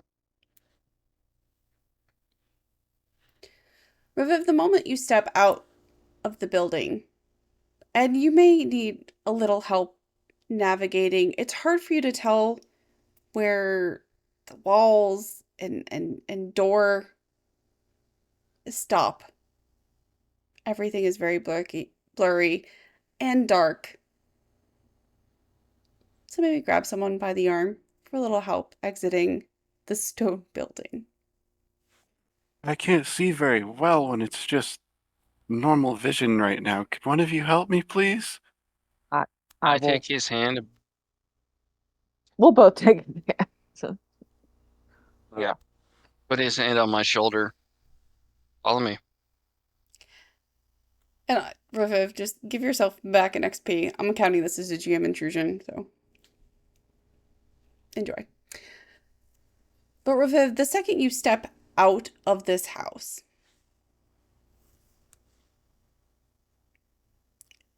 you don't see the landscape like you did before. It's still also very dark, but you can see now through what might be buildings, if you could tell through the stalactite trees, through structures in distance, you can tell there are 3 other brightly glowing points in the landscape in front of you.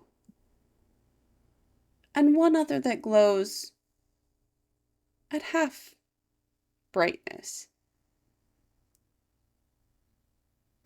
2 of these points are very close to you, almost across the street and a little bit to the right.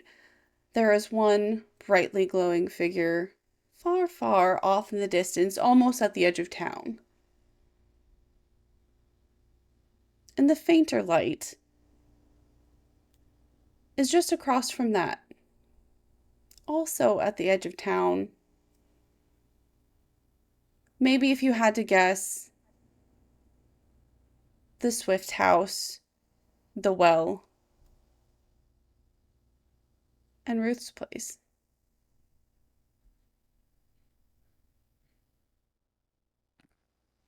Ruth, we need to get to our place. One of the lights is there. There's a 4th one.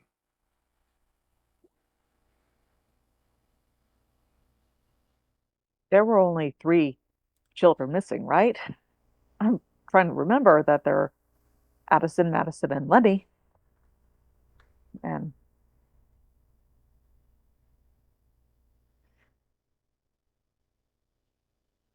fuck it, she starts booking it. I don't care. Yeah, she starts booking it for her.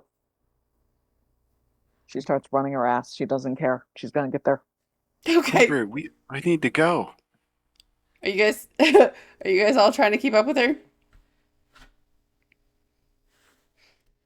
I The gotta other hold on 2 to kids. Cleaver. Where are the other 2? Okay, there are two kids very close to us right now, right? Yep, across the street and a little to the right. There's one at the Swift house. There's one in the well. There's 2 at the Swift house. That is the closest location to you, across the street and a little to the right. Let's get these here. So that way we're not trying to double back against whatever's about to come after us. Which one looks the dimmest? The one at Ruth's place. I'm sorry, Cleaver. I have to go with Ruth. Ruth, can you roll me like athletics or Mm-hmm. Looks like whatever? it'd just be a might, or do you want speed or might? Give me speed. Okay. Reviv's following Ruth's light as best as he can without being able to see much else. I'm gonna put a little bit of effort in it because she's terrified right now. Yeah. Okay. We got that mama bear speed. Yeah. Okay. Cool, cool, cool. Viv, you're trying to keep up with Ruth? Yeah. Okay. Roll speed.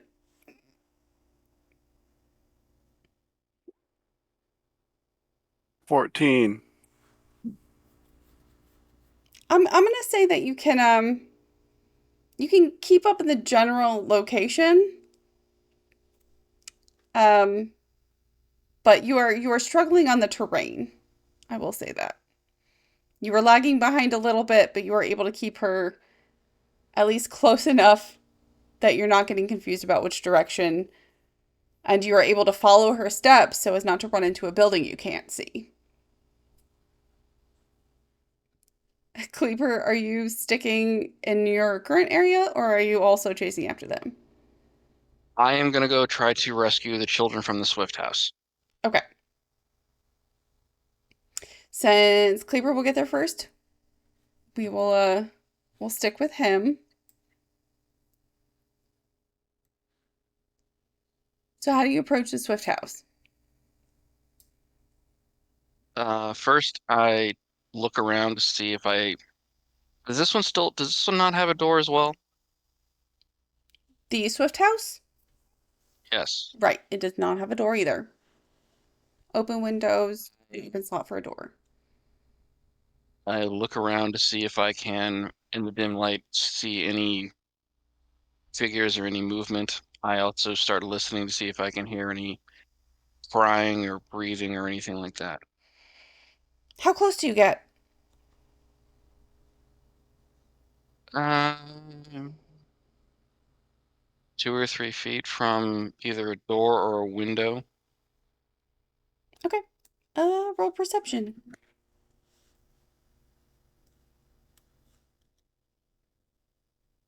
I got me a skill for that.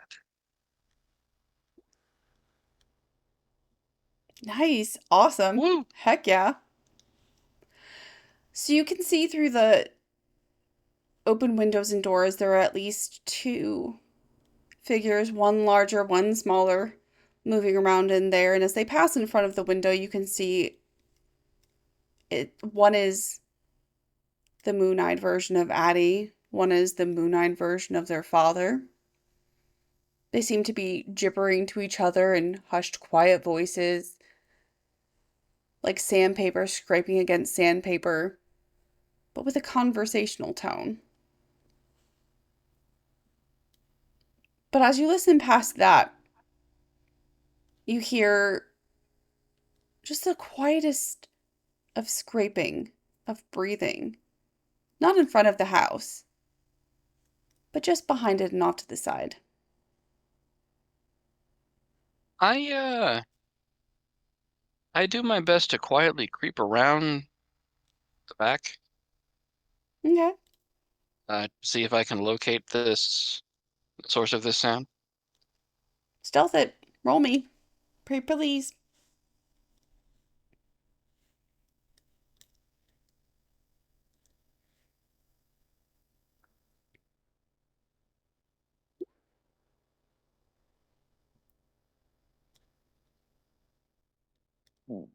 Okay.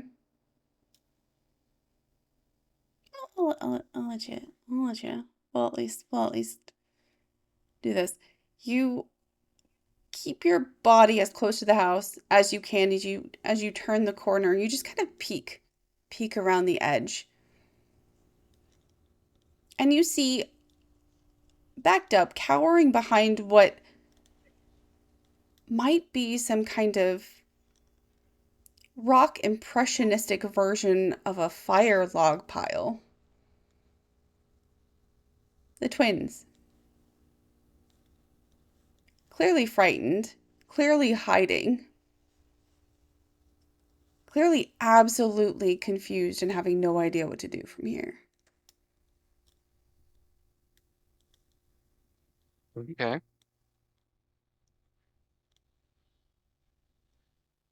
I do my best to quietly walk up to them as best I can with my finger, like, so the first time they see me, I'm like,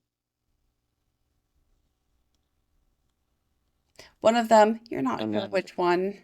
They're twins after all. One of them lets out like a little squeak and scurries backward.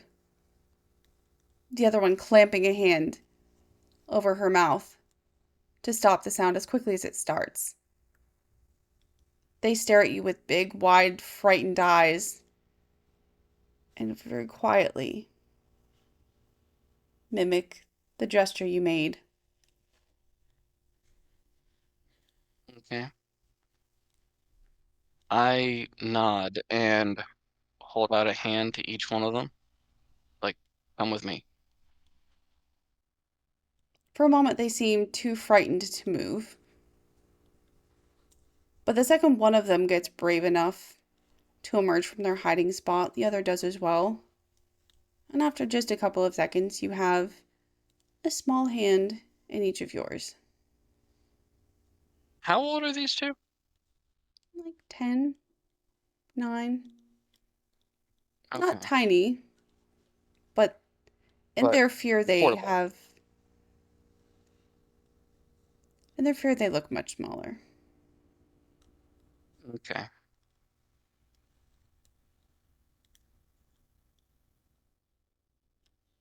I do my best, try to lead them back around the way we came, keeping an eye open and an ear open the entire time for any changes in the sound that's coming from inside the house, trying to get them to creep away sneakily. Okay. Where are you trying to take them right now? Right now, I'm trying to take them away from here, but eventually I'm going to try to take them down to Ruth's place, but probably by a relatively circuitous route that keeps us away from any any other moon eyes if I can. Okay. You do know the road itself is completely clear. So if you can keep them quiet enough, it doesn't have to be that circuitous. Okay. If you depart I from think circuitous. the back Go ahead. of their home and go straight, what, if Raviv said he was going west to Ruth's house, then straight would be north. So if you go straight north, eventually you'll get to the well. But if you go a little northeast, you will come across Ruth's house. There's a few houses you might have to weave around, or you can go straight to the road and take the more direct path. Um, I think we are gonna try to go to the well. Um, by whichever path is the appears to be the safest. How are you judging Be safest? that um least likely to make noise and furthest away from any visible moon eyes.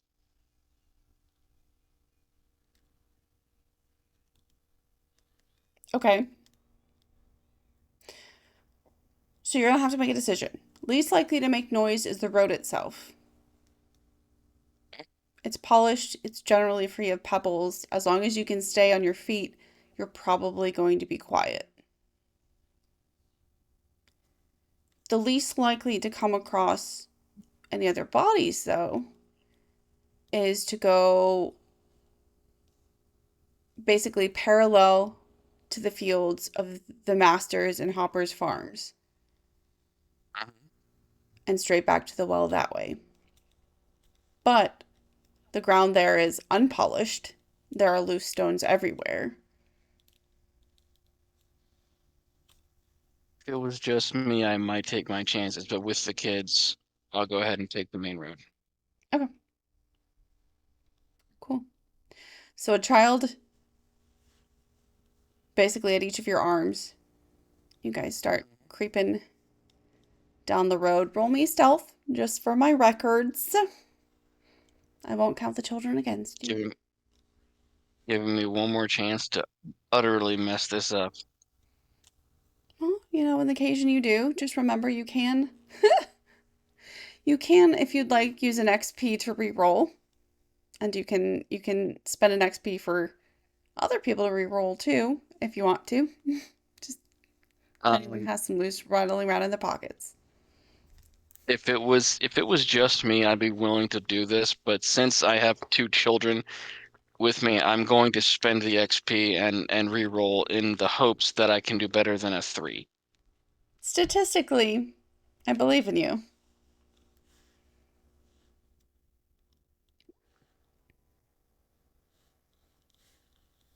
Better than a 3. Definitely better than a 3. In fact, that is in fact good enough.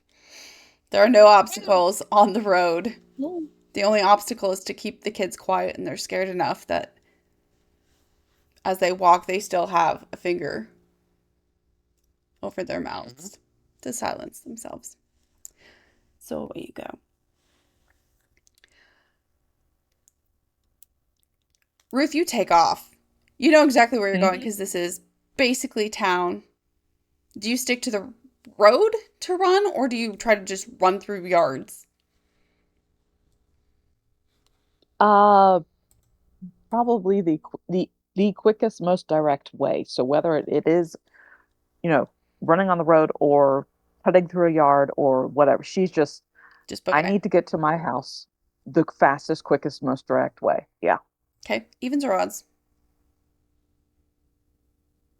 odds. Noted. Okay. You take off running. Every now and then, your foot will kick a rock, send it skittering across other rocks, creating a bit of a clatter, and a face will suddenly appear in a door frame or a window hole. But you don't care. You were just running. You were running as fast as you can.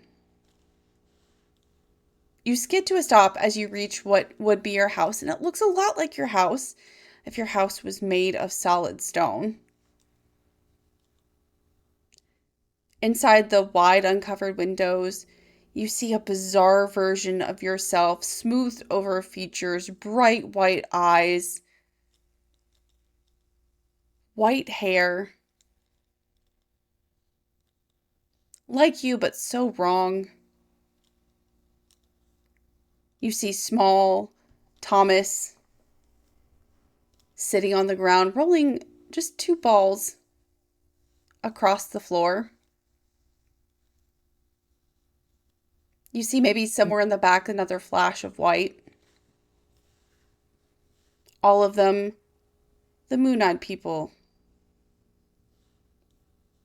The weird versions of yourselves.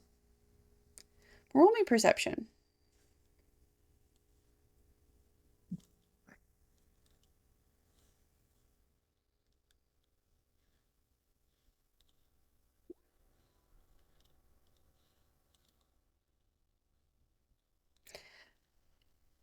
In the fields alongside your house, where normally you would have horses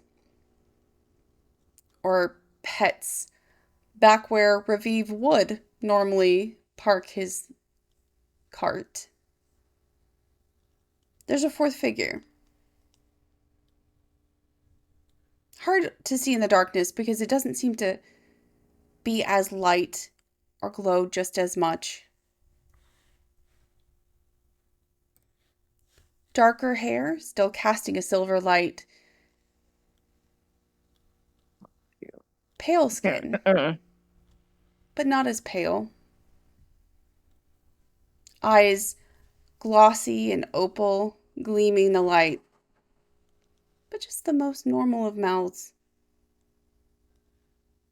It's been so long since you've seen her, you don't even really know what she would look like these days. But in your heart, as you watch her rake lines into the dirt and gravel in that wide open field, that was your Catherine.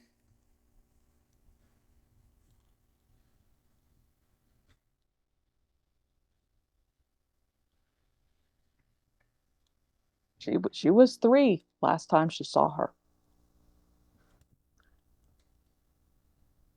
Uh,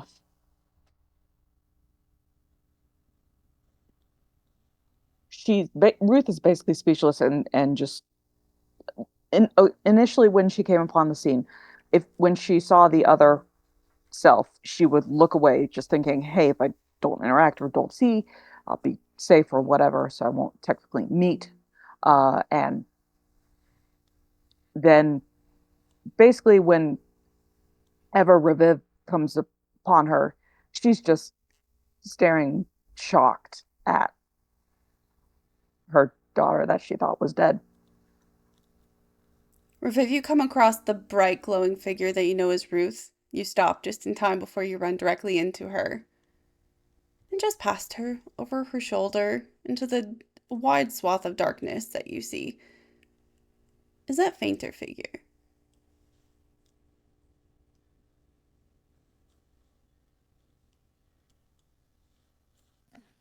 Ruth, we need to get Thomas and get out of here. What's wrong? Are you okay? As quiet as I can, close to Ruth. And she will reply as quietly as she can, trying to hold things together. Not, it's not Thomas. He's back home. It's not Thomas. Is that the fake glow And I'm looking at? Is it Thomas? Or is it the... All you can see is the lights. There is no light from where you think might be the house. Just out here in the more open space, the slightly lighter space that is maybe a field or...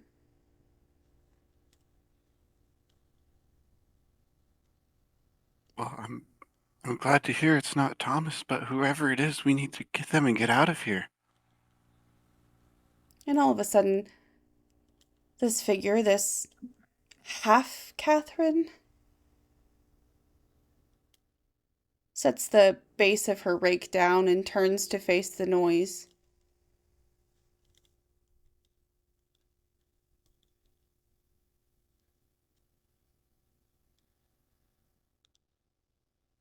I'm gonna approach what I see as the dim light. And just be like, hey, I know you're scared, little one, but we need to get out of here. Please come with me. I'm gonna hold an arm out invitingly.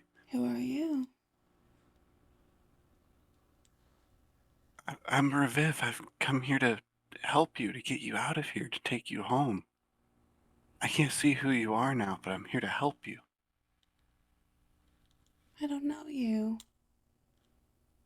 And kind of like Kate's voice when she talks, it's almost as though there are two voices at once. But she's using English in a rusty way that maybe she's not used to.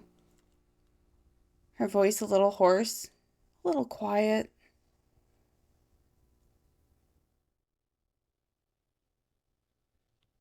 she's basically a teenager, right? Mm-hmm. Uh-huh. My name's Reviv. What's your name? Catherine? I'm sorry, I couldn't hear you that well. Could you repeat that, please? She looks confused for a moment, like maybe she wasn't sure. Like her instinctive response, maybe she was wrong about her name?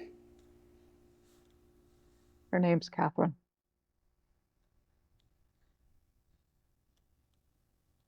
Catherine. Oh, I used to know a wonderful young girl named Catherine. Why don't you come with us and tell us about yourself? Ruth, as you speak, her head turns directly to face yours. Head tilting to the side. A look of first confusion, and then recognition, and then doubt passing across her face. Like there's something just out of reach in her memory, something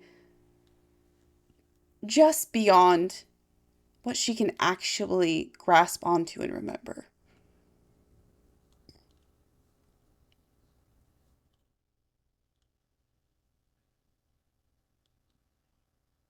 I know you.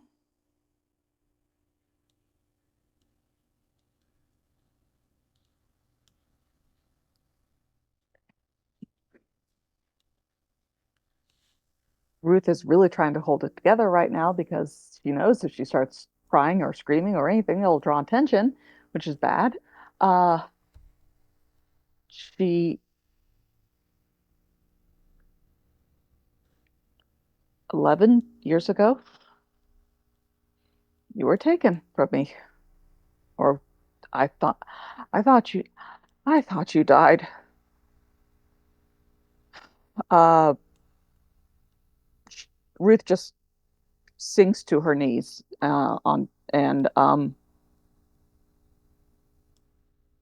yeah, she's just like tears falling to her through her eyes. She's silently crying. Um,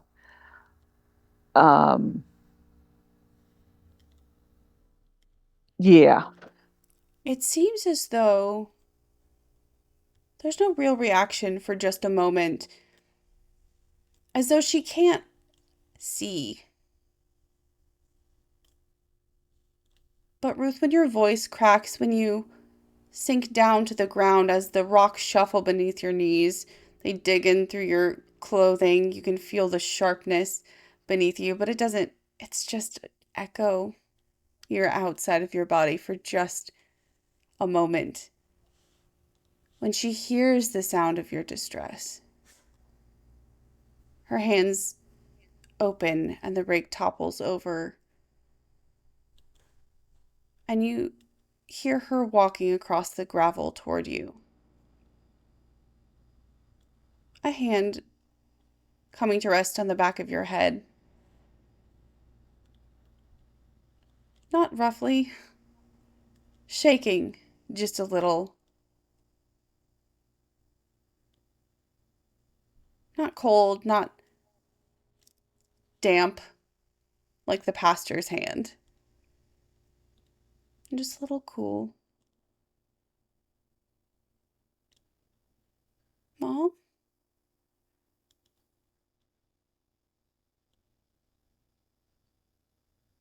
Probably shouldn't do this, but she will pull her into a hug. She'll just pull her into a tightest hug. She hasn't hugged the girl for 11 years. She's gonna literally this one hug will make up for all the past hugs that she's missed. Yeah. Catherine doesn't see it coming. Literally and figuratively. She just kind of stumbles, falling to her own knees in front of you, Ruth, stiffening as though she's not sure what you're trying to do. Before her whole body softens, and she doesn't hug you back, but she pulls her hands in tight against her body and leans into yours. It's been so long. It's not the same body you've hugged before. She's clearly older now, very nearly a woman.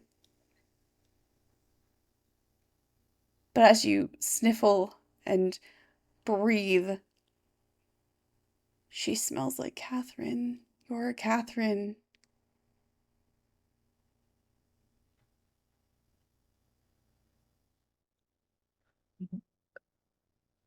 And immediately she's just thinking of how to take Catherine back home. Um, she will. There are many thoughts going through her head, mainly like partially divided between being pissed off at Kate for whatever reason because she thinks she figures Kate knew about this whole damn time, and also thinking I'm going to take my daughter home with me and we're gonna be fine, and Thomas is gonna have an older sister again, and it's gonna be wonderful. Uh, yeah, that's basically Ruth's mentality right now. Yeah, she is completely useless otherwise. Raviv, what are you doing? I see the faint glow. Put two and two together, just kind of hugging Ruth and Catherine. Oh, sandwich hug. Let's go. Mm-hmm. Mm-hmm.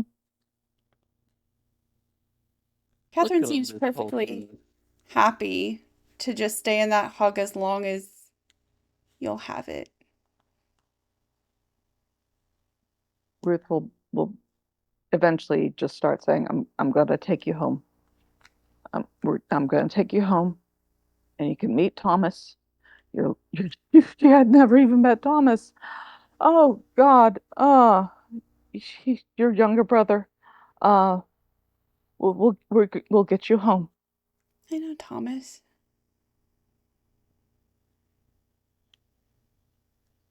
You saw a version of Thomas inside. I hate you so much, Jen. I really do. I really do. Uh, And as she I'm mentions the Thomas that she knows, you look up and you see three faces staring at you through the window. One Thomas, one your husband, and one yourself. All bright, glossy eyed, the whitest of faces, the fairest of hairs, the sharpest of teeth.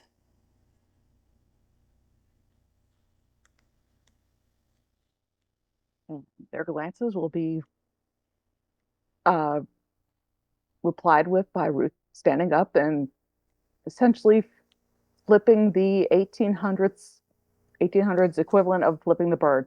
I don't know what that is, but yeah.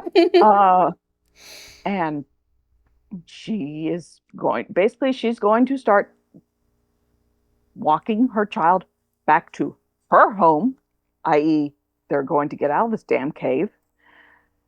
She's going to take her home, and they're going to be fine. And then at some later point, Ruth plans to come back with gunpowder, dynamite if it existed back then, and she's going to blow up the damn cave. At least close the opening. Noted. As you start to head, is there like a specific direction you're moving in, Ruth, or are you just picking I one have random? no idea. I did not think this far ahead. Ah, Reviv, you can see the light and the dimmer light moving away from this darker structure in front of you. I'm just following the lights. Okay. Ruth, hold up. I can't see. I need you. she will grab Reviv using her other hand and basically start. She'll probably try to go back to where the heck she left Kleber. You start to head back in the direction that you left Kleber in and come across him in the middle of the road, walking two young children, Addie and Maddie, That's three. There's one down more. down the road directly toward you. The one in the well. Catherine The one that's moves left. alongside with you, Ruth, like halted, confused steps, but she's not resisting. She just seems conflicted.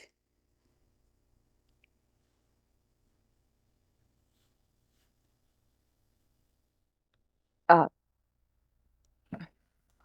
Kleber, this is my daughter, Catherine. Pleasure. As Uh, soon as it, it, as soon as you talk, Kleber, that's when she turns her head to look at you. She looks so much like Ruth. This is Miss Ruth, her daughter Catherine. and Reviv. Hello, And little ones. You're not hurt, are you? Both Addie and Maddie, a hand on each of Kleber's hands, just quietly shake their head. Kleber, behind you, you hear like a clink and a clatter. And then something sort of skittering away. Not I like life skitter, but like metal or rock.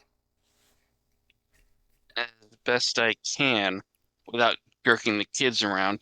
I turn around with a hand on my hatchet, wondering what the hell else is coming.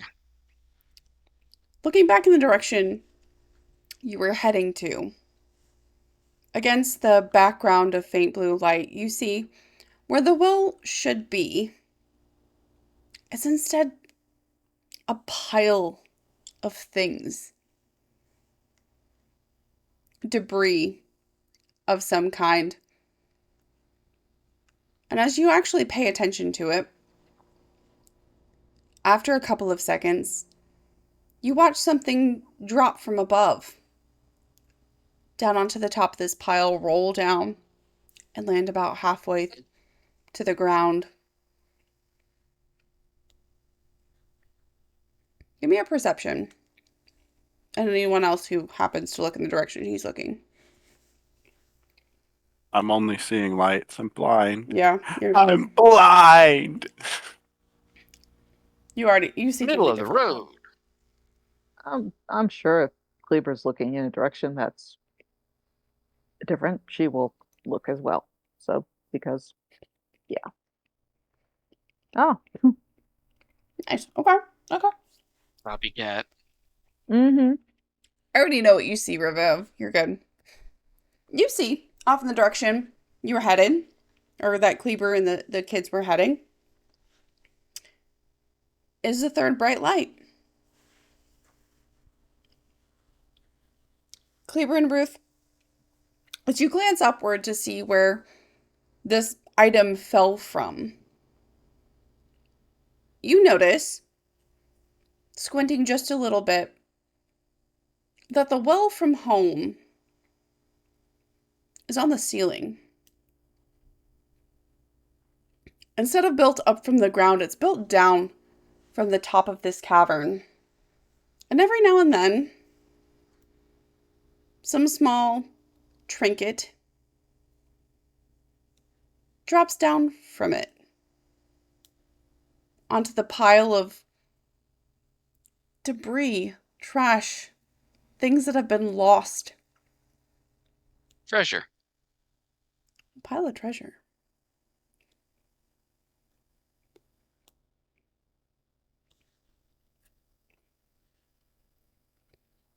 We have one more to collect.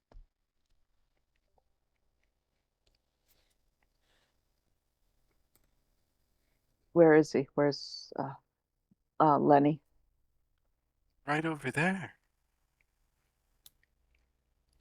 Pointing towards where I see the light. I gesture for the kids to follow me as I go over there and start trying to look around for, like, what is the least troublesome, least difficult way to get to where I'm told Lenny is. I'm guessing I can't see him from here.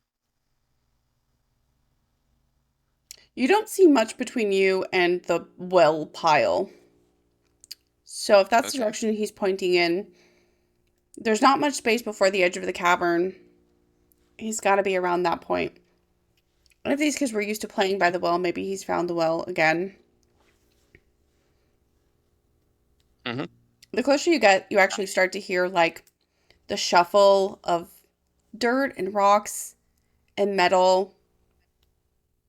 Not like something is, digging through it so much. Not that it's gonna avalanche, but like someone is maybe, I don't know, sorting through things. Okay. I walk up very quietly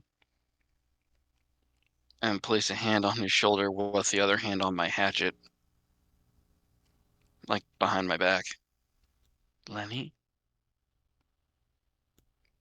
Oh, so you actually like circle around the pile of debris. Mm-hmm. As you circle around, you absolutely find Lenny sorting stuff from this pile underneath the upside down well into like different things. Like there's a pile with gold, a pile with rocks, a pile with just trash that he clearly doesn't want. You put a hand on his shoulder and he jumps, startled. and turns to look at you like he's maybe afraid. Ruth, you would know that's the am I in trouble face. Mm-hmm. Yeah, he is in trouble. I give him. Absolutely. No, don't tell my mom. Don't tell my mom. His eyes go wide and he shushes in confusion and like the most defiant silence you've ever seen in your life. In a very low whisper, I can't actually hear you. You're whispering too low. oh, okay, sorry. In the lowest of whispers, I don't plan on telling your mom. We have to leave now. Okay, when I'm done sorting my treasure. I didn't say when you're done. You're not my dad. I said, what would your father be doing in this situation? Probably making sure I get all the gold because he can sell it. Look at me. I don't want to. If your father, I don't want if to. your father was I here, don't want to. I don't want to. I don't want to look at you. if your father was here, he would tell you that you're far more important than any gold, and that we need to get you somewhere safe. So you're gonna come with me right now, or I'm going to carry you. And if I have to carry you, I am gonna tell your mother. So you can come with me quietly, and no one knows. Or we can do this the other way, and I get to tell your mom all about this and all the stuff you've been throwing in the well, and that time that you were out back trying to mess with the fire, and all the stuff that you've been doing. Roll me persuasion. Reviv, roll me perception for realsies now. All right. And I want to give Cleaver a little bit of help on his persuasion. Okay. Come back with us. I'll teach you how to do some magic tricks. Magic is witchcraft. Why would you teach me magic? Do you want me to know the devil? That's not the devil that's given it to me. Child, hush, Except and let's for go. this other skill. Ruth, you want to chime in to help him too? Yes. Yeah, I will absolutely chime in. Basically, probably calling him by his full name, first and last name, not Lenny, but actually, if it's Leonard or Lemuel or whatever, and I will, basically say, you will do what Mr. Kleber is asking you right now. The second that full name gets whipped out, like his eyes widen. He gets a little pale, stiffens up, Like, and immediately he like shrinks down a little bit as though he's trying to make himself as small as possible while stuffing things very quickly into his pockets. Reviv, I as you take his hand and lead him where? away from the noisy stuff he's playing in. Reviv, as you glance around in just the absolute darkness, you notice almost directly above your head there is a circle that glows the faintest of green. And that's a color you haven't seen with these new eyes. Almost perfectly round, and it looks as though it ripples just a little. Do you guys see that up there? I think that's our way out. Wow. You don't see the green up there? That was only there at Kate's place. Now it's up there. You got those special eyes, remember? Oh, the special eyes. They're not yellow. this time. Uh-huh. Get up there. And from the How high direction is it? he's looking, you guys can guess he means the well. And as you also look, you see a couple of inches above the rim of it. There is water, defying gravity, pooled in a way it shouldn't be pooled, much like the waterfall that got you here. Not a drop drips on your head, even though it's hanging directly above you.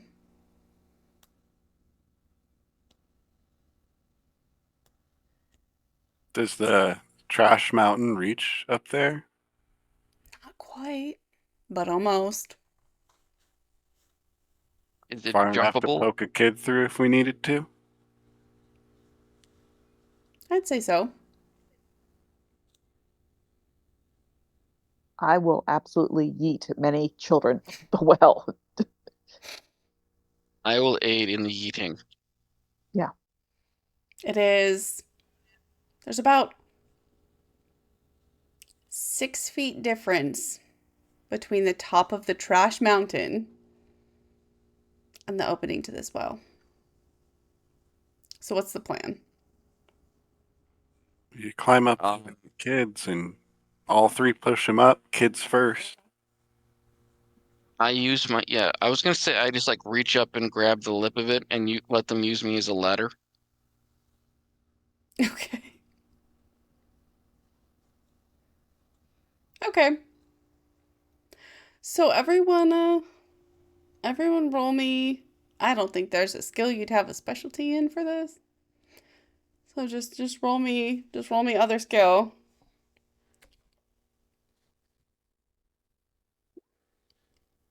I'm putting effort in this because, yep, What does putting effort in do? It lowers your difficulty bar. 1. I don't think that would help me with a 4.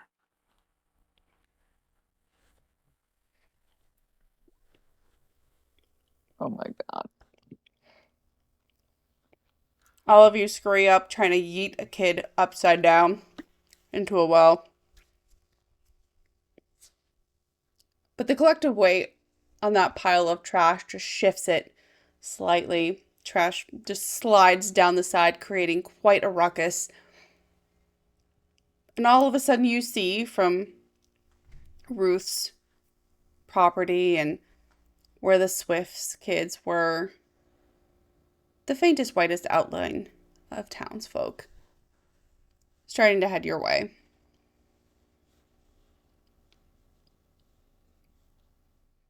You want to try again? Gotta go. Yep. Yep. Yeah.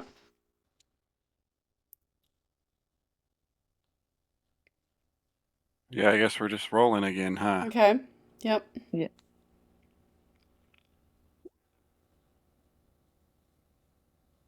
Okay. You regroup, restack, get your feet settled somewhere more solid. You can push one kid up there. Which one?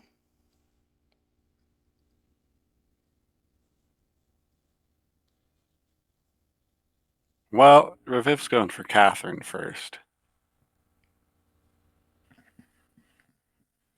Catherine's the one they know, Yeah. the one they care about. Okay.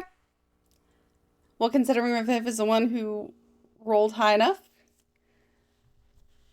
Catherine uses your hands as like a stepping stone. And she just needs, a foot or two of help before she can reach up really, really high and pull herself the rest of the way up. It looks as though she gets to the edge of the water and she is just suddenly through. Gone.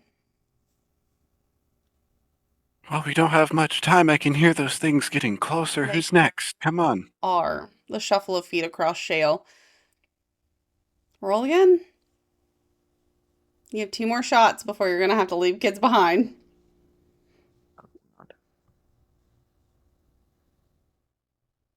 Reviv wants to save these kids. So badly. Damn. All right, Addie, Maddie, A or little Lenny. better. Who's next? I'll go alphabetical order. Addie. Addie.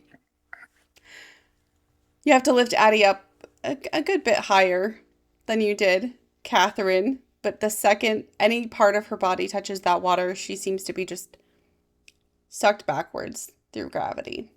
And she is gone. And one more chance before you're going to have to start fighting some folk. Come on, next kid. Let's go. Let's go. Well, you're just looking for like 12. I will re-roll that. Well, Whoa! Reviv got a 14. Cool. I got a 12. Awesome. come on. Madison, the other twin, obviously. Twins got to go together. Oh. Ladies first. It's all right. I'm It's okay. happy. There's a 12 and a 14 as Madison is next to get pushed up into the well, then Lenny. And you have one chance. I need collectively 30 to get all three of you through. Oh, Ruth, you should go first. I mean, you have something to go back to.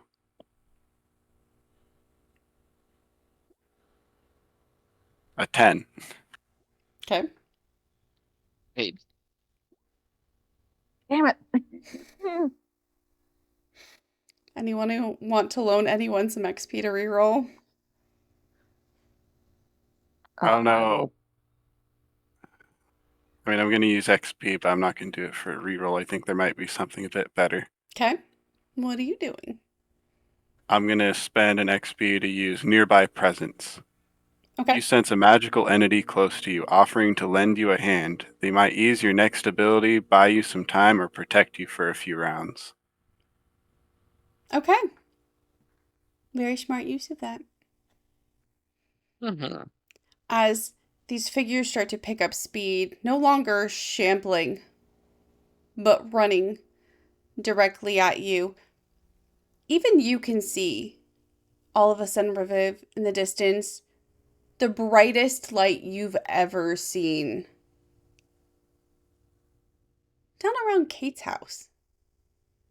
The light seems to shine directly from the stone it was hewn from itself, a stream that shoots straight up into the sky. A loud, shrieking, piercing howl comes from that direction, and all of a sudden, every foot on the ground, every moon-eyed person stops. Faces whipping toward the noise, toward the light. Almost in unison, their gaping maws drop open, sharp teeth glinting in the light. They let out a dreadful howl and start That can't be sprinting good. off in that direction. We better get going quick. That can't be good. And the coast completely clear. I'm going to say you have all of the time you need to figure out how to boost one another up through that well. And out of this underworld land you found yourself in. Well, that's the end of this episode. You did it! You saved the kiddos! And no one had to die. No one died. Yay! And if Some we of us get, are more. if we get back to town and the pastor has a limp on his thigh, we don't say anything about that happened. I'm just really, really worried about what happens when this half moon-eyed version of Catherine gets up there and then has to try to acclimate. Well, maybe feed her and leash her like a shuck. I don't know. I don't know what to tell you. We'll find out next week. Great We'll job, blow that guys. cave up when we come to it. A rescue well done. Before Chef falls asleep, let's do props. Sorry. I know you're very tired. I thank you for hanging out with us. I give mine to Ruth. She was able to play the emotional part Even though very we well can't when she see found her. Catherine, even though we can't see her. It was so good. We just needed the voice there. It was enough. Yeah. The message went It through, was. the image went through. It was perfect. Heck yeah. Hmm. Chef? I gotta give it to Ruth just for the very like mama bear decisions. It's like, what happens? I am sprinting. I understand it's loud. I understand it's dangerous. I don't think you. I don't care. The very, very hardcore parent decisions Yeah, that you were just absolute. Yeah, I was like, yeah, that sounds an awful lot like what a lot of people I know would do. Hmm. Yeah. And Lou. Uh, ooh, this is tough because they're both moments I love for Reviv and for Kleber because I love with Reviv doing the I'm gonna scry and here I'm thinking he's gonna scry for location of the kids. Nope, scrying for how he's gonna help the people in town. Um, So I was like, oh, I um, guess I gotta Universe give you says, another way. universe um, says no.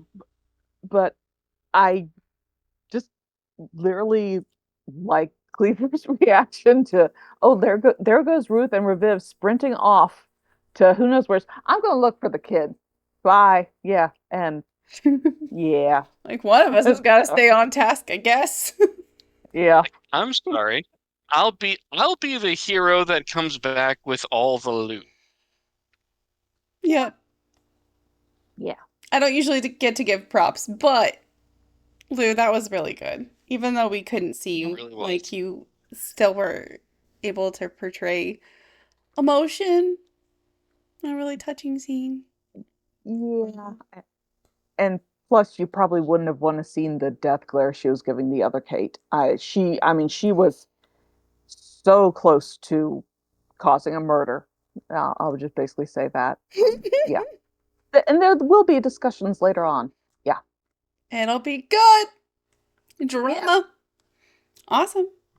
Well, thank Next you. time on Hell Fucking Sandal. Thank you guys for playing. Thanks to Mitch as Reviv, Chef as Kleber, and the Lushak as Ruth.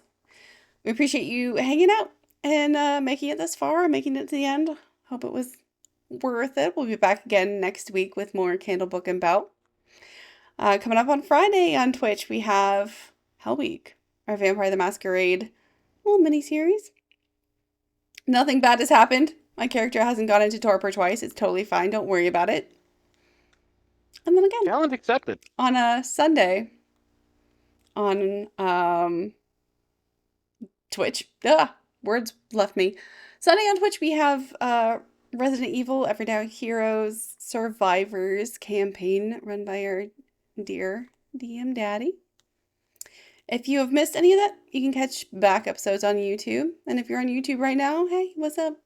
It'd be super cool if you can like or comment or subscribe if you haven't already. We pray to the internet gods on the weekly and hope they love us enough to show us to the masses. Want to vote on our next game? Want to play in our next game? Want to talk about our next game? Discord.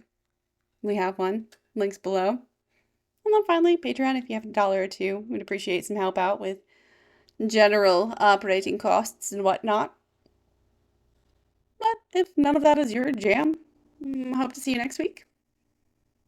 And have a good night, everybody. Bye.